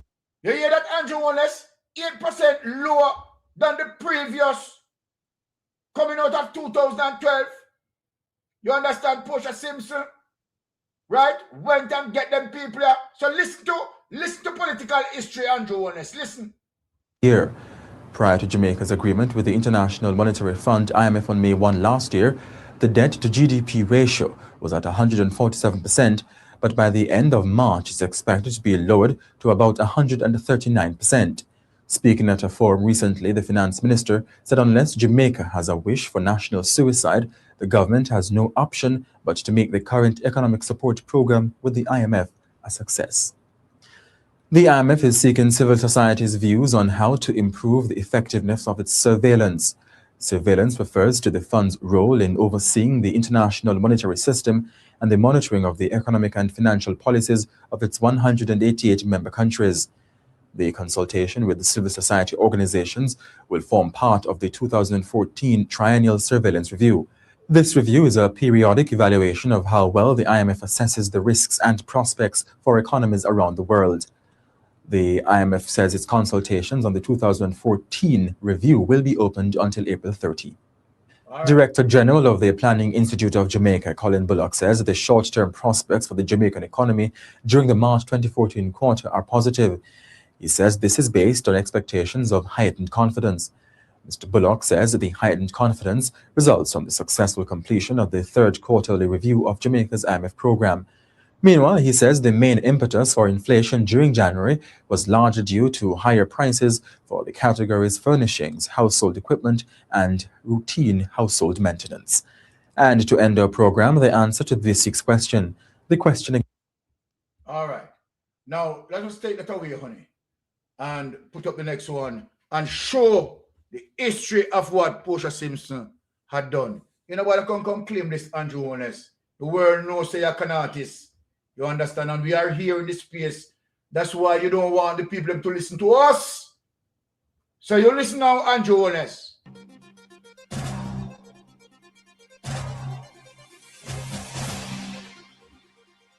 As you heard earlier, Christine Lagarde, the managing director of the International Monetary Fund (IMF), is in Jamaica on official business. Madame Lagarde, who is a native of France, was elected managing director of the multilateral agency on June 28, 2011, succeeding Dominic Strauss-Kahn. Her visit to Jamaica underscores the fund's support for Jamaica's economic reform program and signals her commitment to assisting the wider Caribbean. Just last week, the executive board of the IMF confirmed that Jamaica successfully passed all 4 tests on the year 1 of the Hear that, Andrew Honest? Jamaica successfully passed all 4 IMF tests. Bruce Golan failed all 14 IMF tests. Make we go on. extended fund facility. The country is set to receive another $70.9 million, bringing total disbursements to date to $414.4 million. In the first year of program implementation, key reforms that had been pending for a long time were implemented. In particular, the tax incentive Key reforms were implemented. Key reforms were implemented. So, Andrew Honest, this is what you are following. Right? So don't fool the people of Jamaica. You understand? That you and Nigel Clark implement anything, you understand, to bring about the success of debt to GDP ratio. You don't do that. You don't bright yourself. Mama P done that. Out there and bright. legislation approved by Parliament in December 2013 and the fiscal rule approved in March 2014. The fiscal rule approved in March 2014. You hear that, Andrew Honest? The fiscal rule approved in March 2014. So you go and stuff and sell a lie and your demons. But there are other major reforms that are on the must-do list, including improving the collection of taxes so that there is no evasion and there is collection, modernizing the public sector and improving the business climate in order to pursue the attractiveness of Jamaica, which has caused foreign direct investment to significantly improve and increase over the last 12 months. Consistent implementation of these reforms will boost investor confidence and growth. We're making further improvements in the business environment and implementing major projects in a timely way to serve as catalysts for growth and development. It is also the shared commitment of the government and the IMF that vital social safety net programs will be maintained to protect the most vulnerable, even as we press ahead with economic transformation. Madame Lagarde also responded to concerns about the slide in the value of the Jamaican dollar. Well, I think you have to look back to where we were a year ago, where growth was collapsing, employment was going up. A year ago, when it was 2012, when growth was collapsing, Andrew Honest, unemployment was going up. I know we said that, you know. And the IMF president said, you know. A year ago, in 2012, and right? And when in 2011, Andrew Honest, you remember say you were the prime minister? Andrew Honest, you never remember saying in 2011, you were the prime minister. Damn duns. You don't even remember that. Where reserves were running out and where Jamaica was bleeding its reserves in order to support a currency that was clearly overvalued. So as a result of that, and to give all levers to the Jamaican authorities, and I'm talking here about the finance minister and the governor of central bank, it was necessary to determine a devaluation of the currency so that it could be at the right level of appreciation. And see my now people, right? Every week you might draw billions out of the bank to save the dead back dollar. See my do the same arms out there what the IMF lady are talking about. Every week now, they might pull out money out of the bank of Jamaica to try save the blasted dollar. The very same thing what this lady I want about. You know, look. Yeah. It was clearly overappreciated. A lot has been done. There's still a little way to go, not much, still a little way to go, but it's clearly on a net value that you have to determine that devaluation. I don't like to use the word devaluation, and I prefer to use the word right valuation, because it may well be down the road as the program proceeds, as growth picks up, and as the reserves build up, that it will not be devaluation forever, and it might revaluate. Okay? So right valuation has to do with determining the right currency level on the basis of production factors, on the basis of inflation differential, on the basis of competitiveness factors. Jamaica has the IMF full support. We stand ready to help in any way we can. But of course, it is up to the Jamaicans, with the public and private sector working in close harmony, to build a bright future. Jamaica thanks Madame Lagarde and her team for the policy advice, technical assistance, and financial support, which have provided valuable contribution. It proved valuable in our continuing quest for economic prosperity. All right. Take this away, Yoni. All right, Melting Pot. You have seen the history there, right? Please close us out, my brother. Yes, sir, Byron. It's my pleasure to. And I mean, just, going back over the years, and, I would want to commence my little bit of research that I've done. Yeah. 1980, when Seaga win the election by using all the tactics at his disposal, yeah. When him come in, the inflation, yeah, debt to GDP was 80%, and by 1989, he moved it to 212. Yeah, and poverty rise by 30.5%. This is why the country start to lose the currency value throughout that 1980 to 1989 period. This is when our strong currency start to wane under the pressure of Edward Seaga. Because remember, there was no manufacturing sector that was thriving anymore. The school in locked down several of them. Health sector in locked down several community clinics. Him lay off over 700,000 Jamaican workers. Yeah. And it was chaos. You understand? Because I don't know what mission Seaga did upon him and the Labour Party. But it was some mission to destroy Jamaica.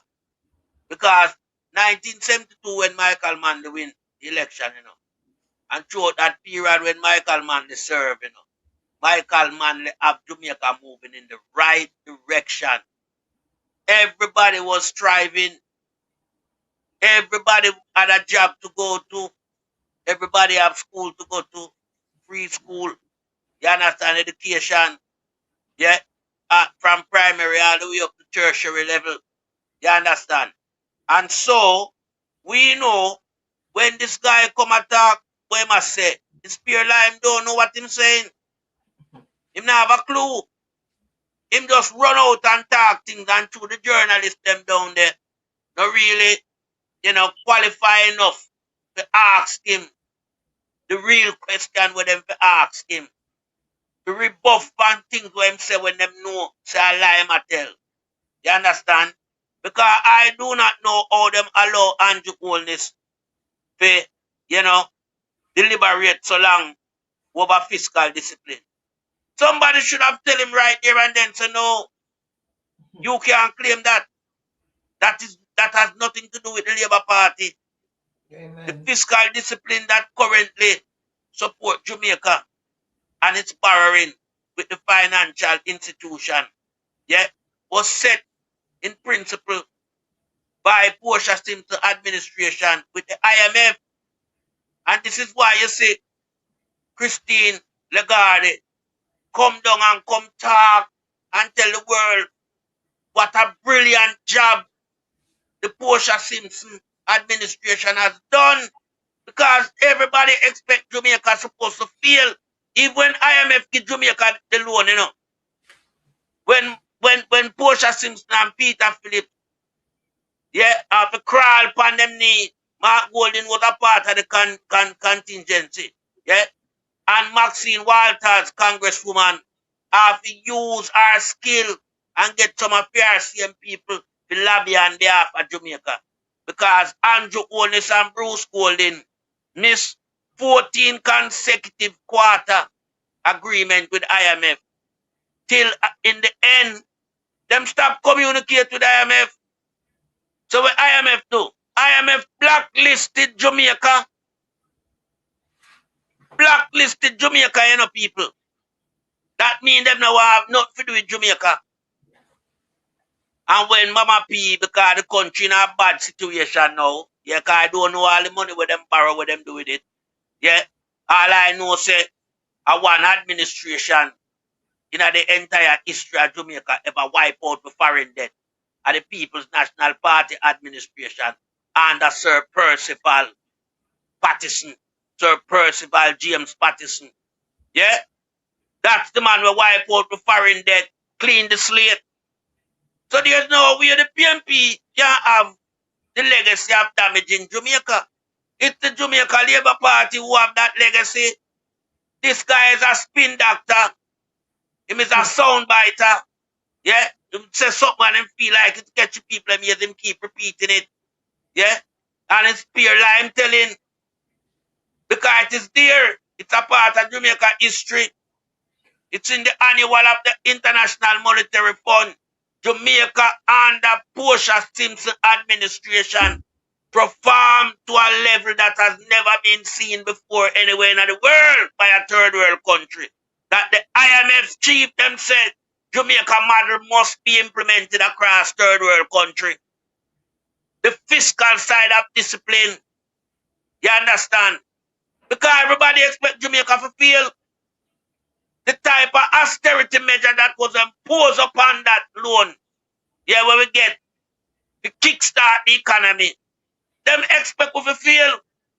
But under the brilliantness of Mama P, with the aid of Peter Phillips, and Sir Marky G, Jamaica was able to breathe again. Jamaica start stand up. Jamaica start creep. Jamaica start take a step until it start walk, till Jamaica start run. When him come in, a red carpet him get a red carpet economy. How him do with it? It black now like tar. Him change the color from red to black. Trample all over the economy. Muddy it up, mash it up, it don't look good. Can't roll out again for accommodate no investors. Yeah? So this guy and him lie. We have to stop him anytime him come out with him lie. Yeah? Fiscal discipline, that no belongs to Andrew Wallace. A guy who is so indisciplined or him to deal with fiscal discipline. This guy indisciplined to all him own life. In marriage, everything. So him can't talk about fiscal discipline, A FEMA administration the most money miss now and that. So him for fiscal discipline. And him you see I put people up a feed. Yeah? And him you see I put people a feed, Him friend, Time on that investigation will not be in discipline as the Prime Minister. You have too much riches, unexplained wealth, cannot be certified people from 1998. When you have a guy leave school 1994, can't pay him tuition fee. Make the Sunday classified ads, as delinquent student. You understand? And by 1997, him are coming up in a politics with 40 odd million. Only explain that. But him never do no work, And even if him did a work and I get a salary, him couldn't earn 47 million in a 2 year. Remember 1994 him broke. Was a disgrace to him own name. It made the Sunday supplement as delinquent student.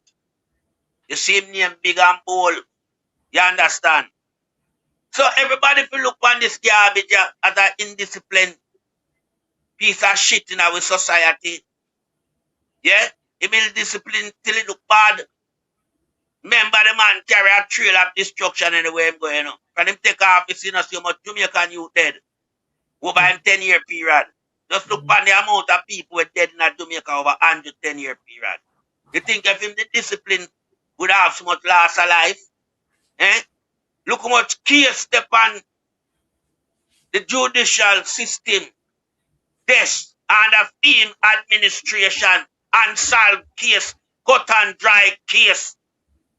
Then if him the discipline him now, that get them people if you work in a diligent fashion, you could have so much unsolved case. Right now the backlog of case in Jamaica, taller than Blue Mountain under this guy administration.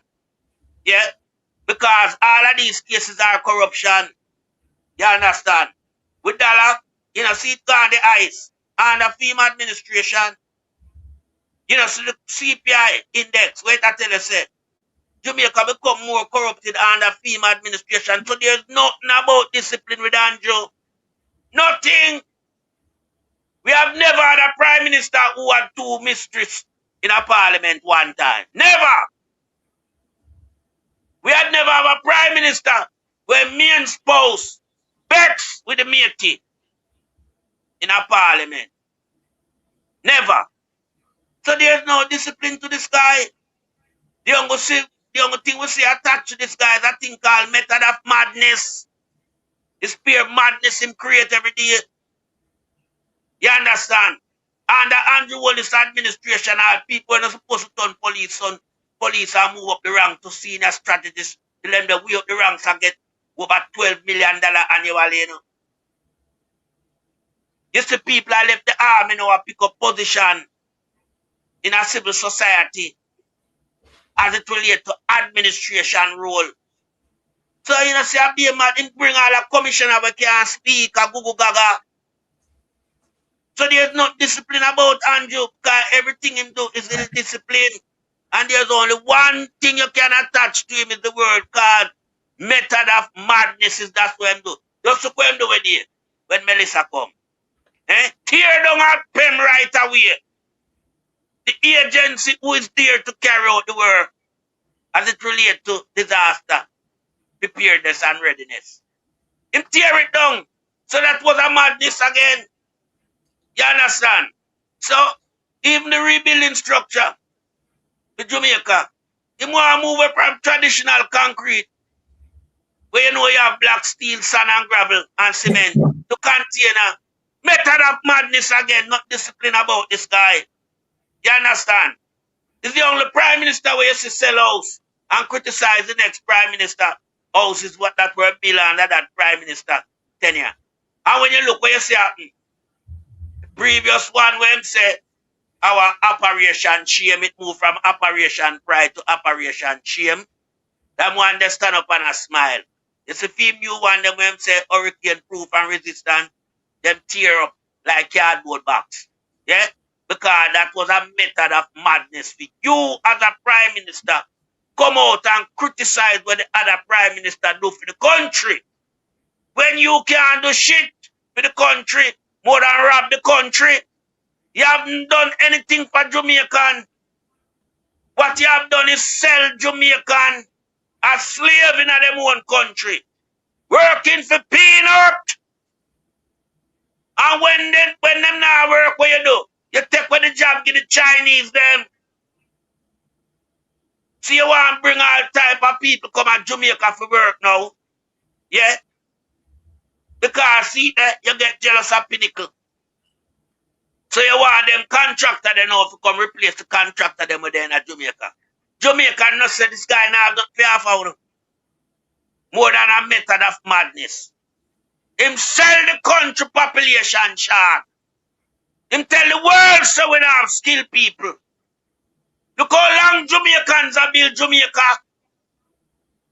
And all of a sudden this guy go for the Chinese them and disrespect the working force in Jamaica and big up the Chinese them.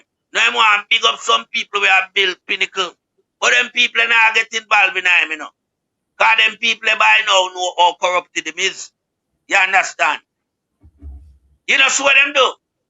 The same Labour Party, yeah, kill out ganja and the Seaga administration. And now them want to cockpit country for grow ganja.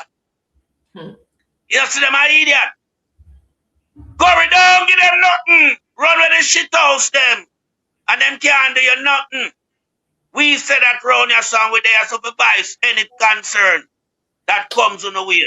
Yeah, we use the platform and extend it right across the globe. Them they are shit. Run with them.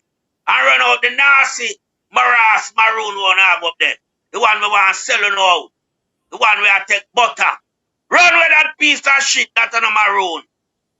You understand? So when we are looking with this administration now, this administration now, not more for half of Jamaica or Jamaicans, you know. And at the plain and simple truth. You give a guy the place to run for 10 years and what him doing? Run it down. Run it down. Drop the country and the economy flat pan it back. You understand? And then you want to come do some various things now and want to extend your arm all over in the Maroon them territory where no other prime minister never do. If them even go in them bridge and them go with manners and respect and them go cardinally and them keep well executed conversation. Yeah? And I know you want to come beat the man them and talk about book bap. Like if them not give you what you want, them not get no aid. Maroon no want no aid from you. Maroon no want no aid from you, you know.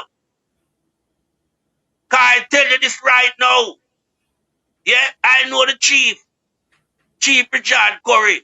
He will not bow to a piece of shit house like you in favor of nothing where you have to gain. And you can't buy out Richard.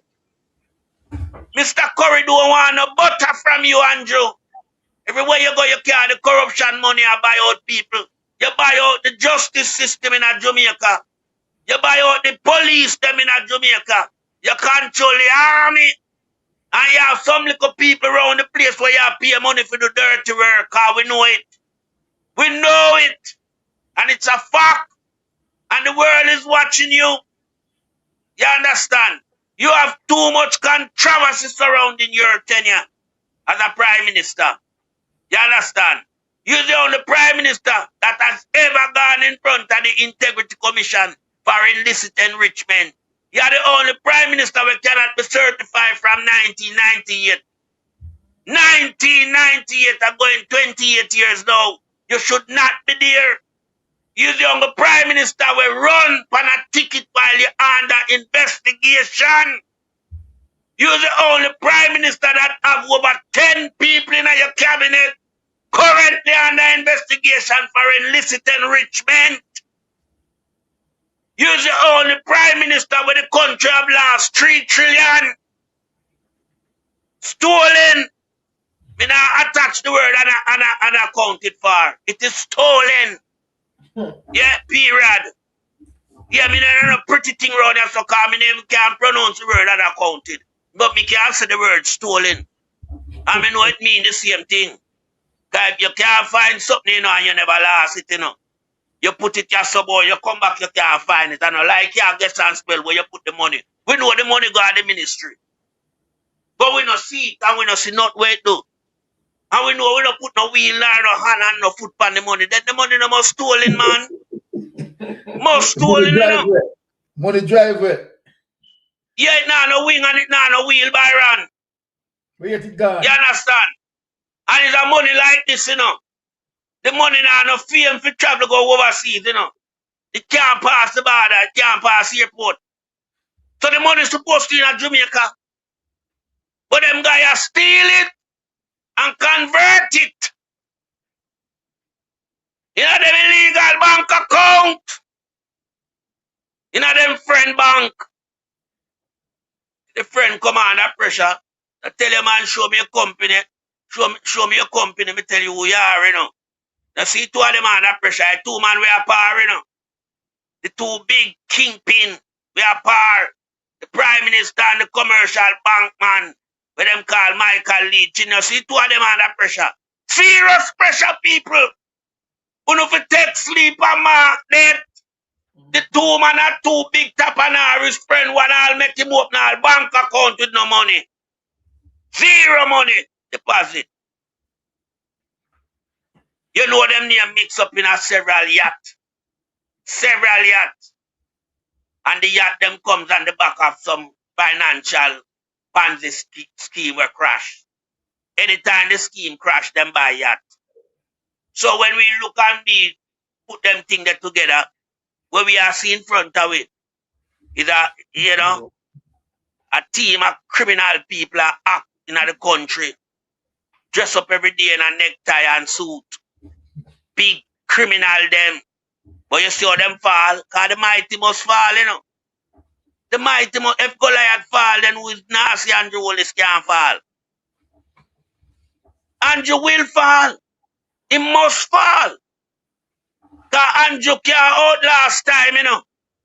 And when I talk about him, I go just with our way like that and we get that breaking news. No, not like that. In terms of him demise. No. For him fall is the word to see him in a handcuff or going to prison. Handcuff or going to prison. You understand? It's only a matter of time before Jamaica achieve that. Only a matter of time. And him himself know too. This is why you see him want to try to do the things them to rearrange the law in the country. No one guy can't come rearrange the law. The guy tried to get the country to become a presidential state. We call it now republic. Yeah? Because he want to be a president. And him friend, the governor general, just know, say, well then, yes, Andrew, we have the place locked down now. Marky G, thank you. Thank you, sir, Mark Jefferson Golden.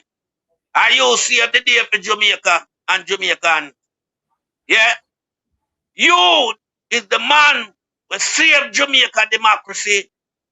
Because we see all people from the church community run out of back him, you know. We have to ask if them people have sense or them a criminal like him. You understand?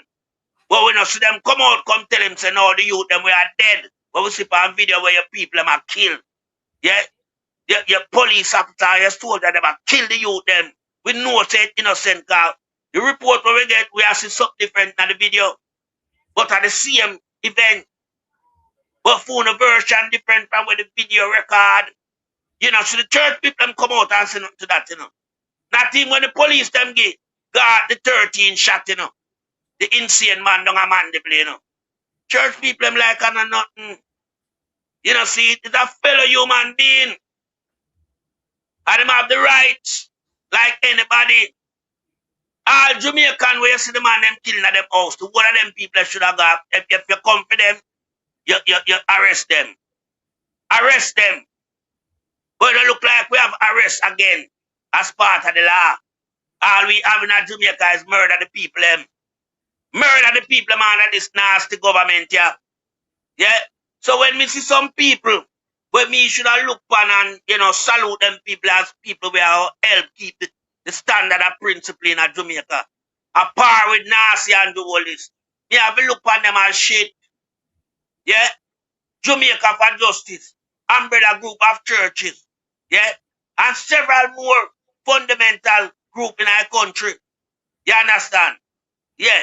And them don't do not know what them see are going. They've been protecting this guy. What type of influence Andrew have for uno make uno protect himself? Where Andrew a go no when no other government never go no. Eh? Handout, corruption money, bribery, butter. Hey, uno have to get up and wonder to yourself, you know, my Jamaican people. Cause me know say the era them will fight free without a slavery, you know. Never have this pan the book for Jamaican, you know. Them have Jamaica now supposed to go forward and be a champion of the world. And we demonstrate that. Yeah, we have a lot of sports personnel who demonstrate that Jamaica a champion. Just look what the bobsled team do. We are a tropical country at a winter Olympic. Eh? Gold medal. And then replicate the same feat just the other day again. So Jamaican produce champion. And this guy come and I kill off the champion them. Kill off the young champion them. Yeah? Because him evil, you know. Him possessed by the devil. Here people, you see a guy will come out and give himself the name like when him call himself bro devil, mythical side of things him take, you know. You know say him possessed. When you look, you see some evil people around him and beat him. But they said the evil man will beat him. End up dead at the hands of this said man when beard. This man when beard. You know, notice, I know them can't find the driver for the white van. They kill Kevin Smith. When them use a policeman and sacrifice that policeman, that young policeman. Them sacrifice him, you know, just to stage the death of Kevin Smith. Because when Kevin Smith start make some sound and say Pharaoh, Andrew know him did a go talk. Andrew know say Kevin did a go talk. Because Kevin used to bat him, you know, and do other things with him. Because you know where Kevin good for. If you look a bit on him there in poolside, you have a whole umbrella over him head. And you'll never see a she. All you can see is a he. Yeah, it don't keep she in that type of surrounding. Yeah? So I just beard. Andrew did get beard. Yeah, and a bat alone Andrew get. And more than that him get from Kevin. So when Kevin start to utter the little son and say Pharaoh, he might have to get rid of him. After. I remember, you know, when them after the demise of Kevin, you know, man gonna go raid the place. It's a pile of money there, so you know. So just follow the money, no man, and you see the corrupted people, man. Remember, people take all money out of Kevin money, you know. Pile of money, them gonna go find all various type of currency. Them people Andrew par with. Them people big. Hey, you never see the prime minister in the world get bought. Him say him a 7-day man. But he make revivalists and Wobia man about him. You know, Sister Andrew a shit. And these are the things we use and measure this guy. Him is a piece of shit house. Broke down latrine toilet that. Him no good. Oh, you have to say you're a 7-day man. But you have a Wobia man. You have a different type of man. Me not call her one day. We don't know what kind of man he is to. I beard you. Eh? Then after the demise of Kevin Smith, now show him go draft another gunman. pastor, old criminal. Where you see that one there par with a known pedophile, Edgerton Newman. Yeah. So when you look when you see Rydell, Rowe, and Edgerton Newman, them par with Andrew, and just send them go par with Juliet. Up at Juliet place and give out gas voucher. You know, people who not look on what you see in front of you. That alone tell you what type of life this guy live. Who him surrounded by. What type of environment him like to find himself in. These are the signs we want to look for. Yeah? These are the signs we want to look, you know. Peter King dead and left a widow, you know. And the widow find himself from Andrew. Gigas. Be nasty people attach themselves to this guy. Be nasty people. People who can inspire the country or make the country prosper. People who by them deeds and them action bring down the country. You understand? God may not look on Jamaica or extend him arm over Jamaica. That's why it couldn't miss Melissa. Couldn't miss Melissa. Because when a nation becomes, you know, impractical where moral decency is concerned, then you know, say, it's at the hands of the Almighty. And anything where the Almighty say, it will happen. You understand? But in a different world, yeah, if Jamaica is under good guidance, you know, and good leadership, you know, a leader with clean hands and pure in heart, you know, who direct the people in the country towards a better society. Enough of these things where I reach Jamaica would not reach Jamaica. The wake up call, the Almighty show Jamaica with you and prove to us that this guy he can't take care of us because see that we just create a little thing, you know. And I'm not like where Sri Lanka did get enough for them tsunami, you know. That's a little thing. Yeah, it damage the house them. We see how quick him can build them back or where I go. Him sit there and give her the money. Give her the money to a big multi-billion company. Yeah. And what we do? Have you out there in a night dew, rain, breeze, sun, hungry, thirsty, no possession, everything gone. But the money when get, we rebuild, you know, start back the process, him let it out. You know, she say him not a caring guy. I test God, test him, and him fail. But God test him in a wide way for all of you know see what type of government you know have. Up to the supply when him get free. The man want to sell it now. Come in with a voucher system. Because me can't tell you, know. Him do even start touch the amount of things that come in. Them they pack up in a warehouse all over the place. Yeah, him not give a 15% of it. But him want him say move from what? When him say move from distribution to recovery. Recovery, yeah. Eh? What kind of recovery? This guy chat a whole heap of shit, you know. Guy, recovery supposed to take place immediately after Melissa. So you search and recover the people who out there who need assistance. You rescue them. So you go recover them. You go for them. Bring them. Yeah? Where you recover now? You can't recover not now. The amount of people who out there wait for your assistance. We rescue them. Yeah? So you can't recover not know about apart from the carcass them. You understand? And not even that you carry out in the right way. Not even that. The amount of people who gone missing, we don't hear this total. We hear sound and not publish it. Why? Because it look bad. It look bad. It's bad. And we know. People are missing, you know. Remember when I protect some crocodile down there too much year now, you know. Over 70 years, you know. Some about there, you know. Or, yeah, around at them time there. You understand? When I protect crocodile. While when I destroy the people, So these crocodiles now are take with people now. And a lot of people that was out there that gone missing a crocodile, take them away. Crocodile. So we are looking at a government who has nothing on the table to present to the people of Jamaica. Nothing. Anything that is on the table, it don't benefit the people, it benefit them. Yeah? This is why you find Andrew Wallace a spin now with the $6.7 billion US where him get. Him start to tell lie.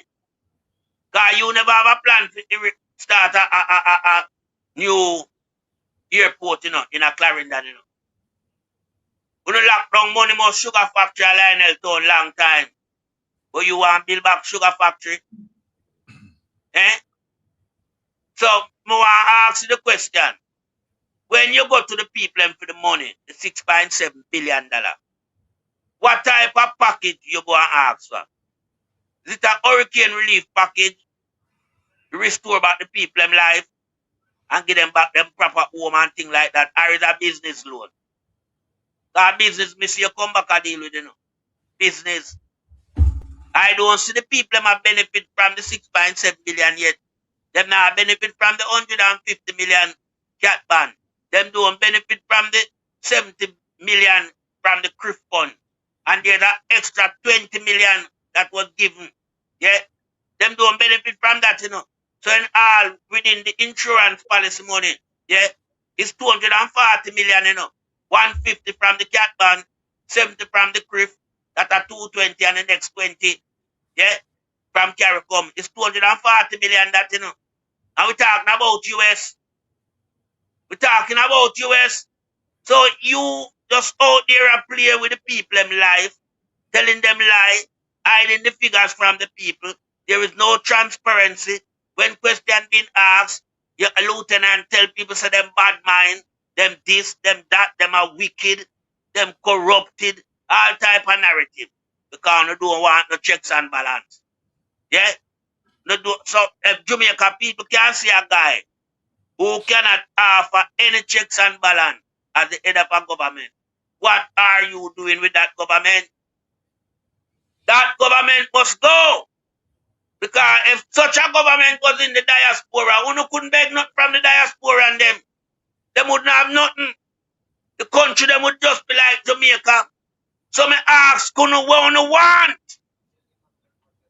It look like Andrew radicalized, you know, the handout.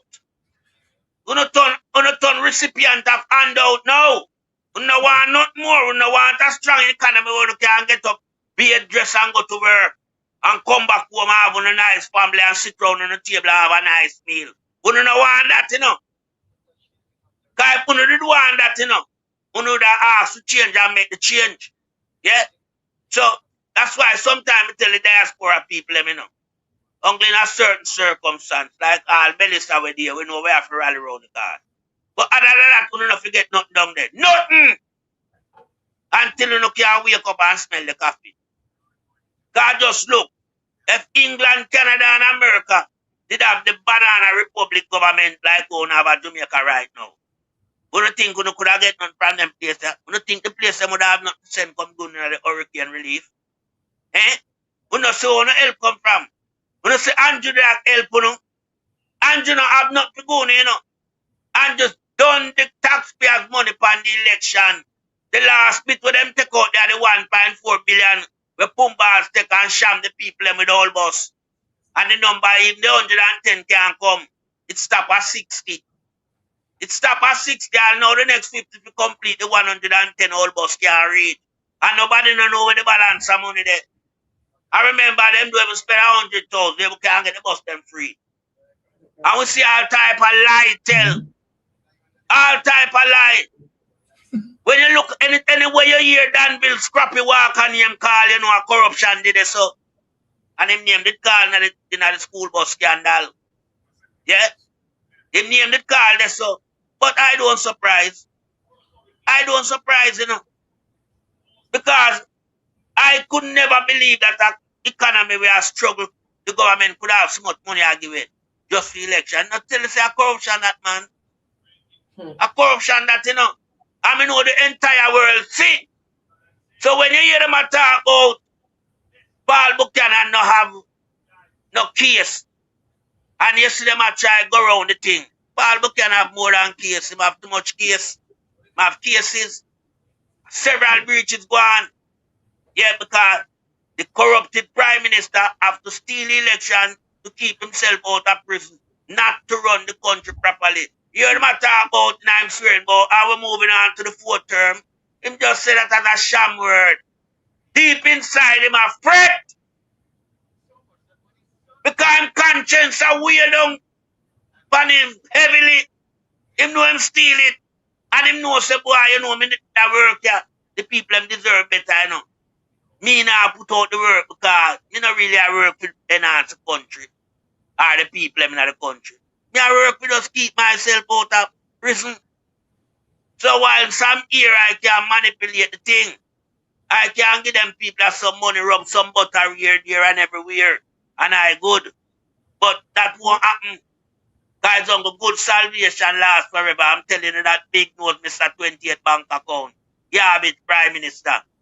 On the good salvation lasts forever.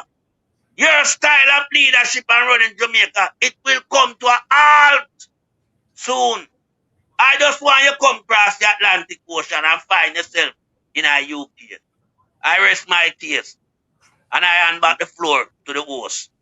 All right. So, my ladies and gentlemen, right, all my listeners, that's where we are going to leave it tonight. Right. And remember, tune in to Rattigan tomorrow. And of course, Lonesome. Tune in into Lonesome as well. Right. And we have Portland Spice, right? And you know, all the other persons who are tuning in, right? So we want to say, you know, really enjoy tonight's show, right? Once again, thank you, Melting Pot, right, for doing it for us. Really appreciate it. Right. So, wifey, please close us out. Okay, guys, thank you all for tuning in, and season's greetings to everyone. Hope everyone will have a wonderful and restful weekend. And those who have to work, hope the work will not be too hectic. And I just want to say safe travel on the gravel until next week, Tuesday. All right. Peace out.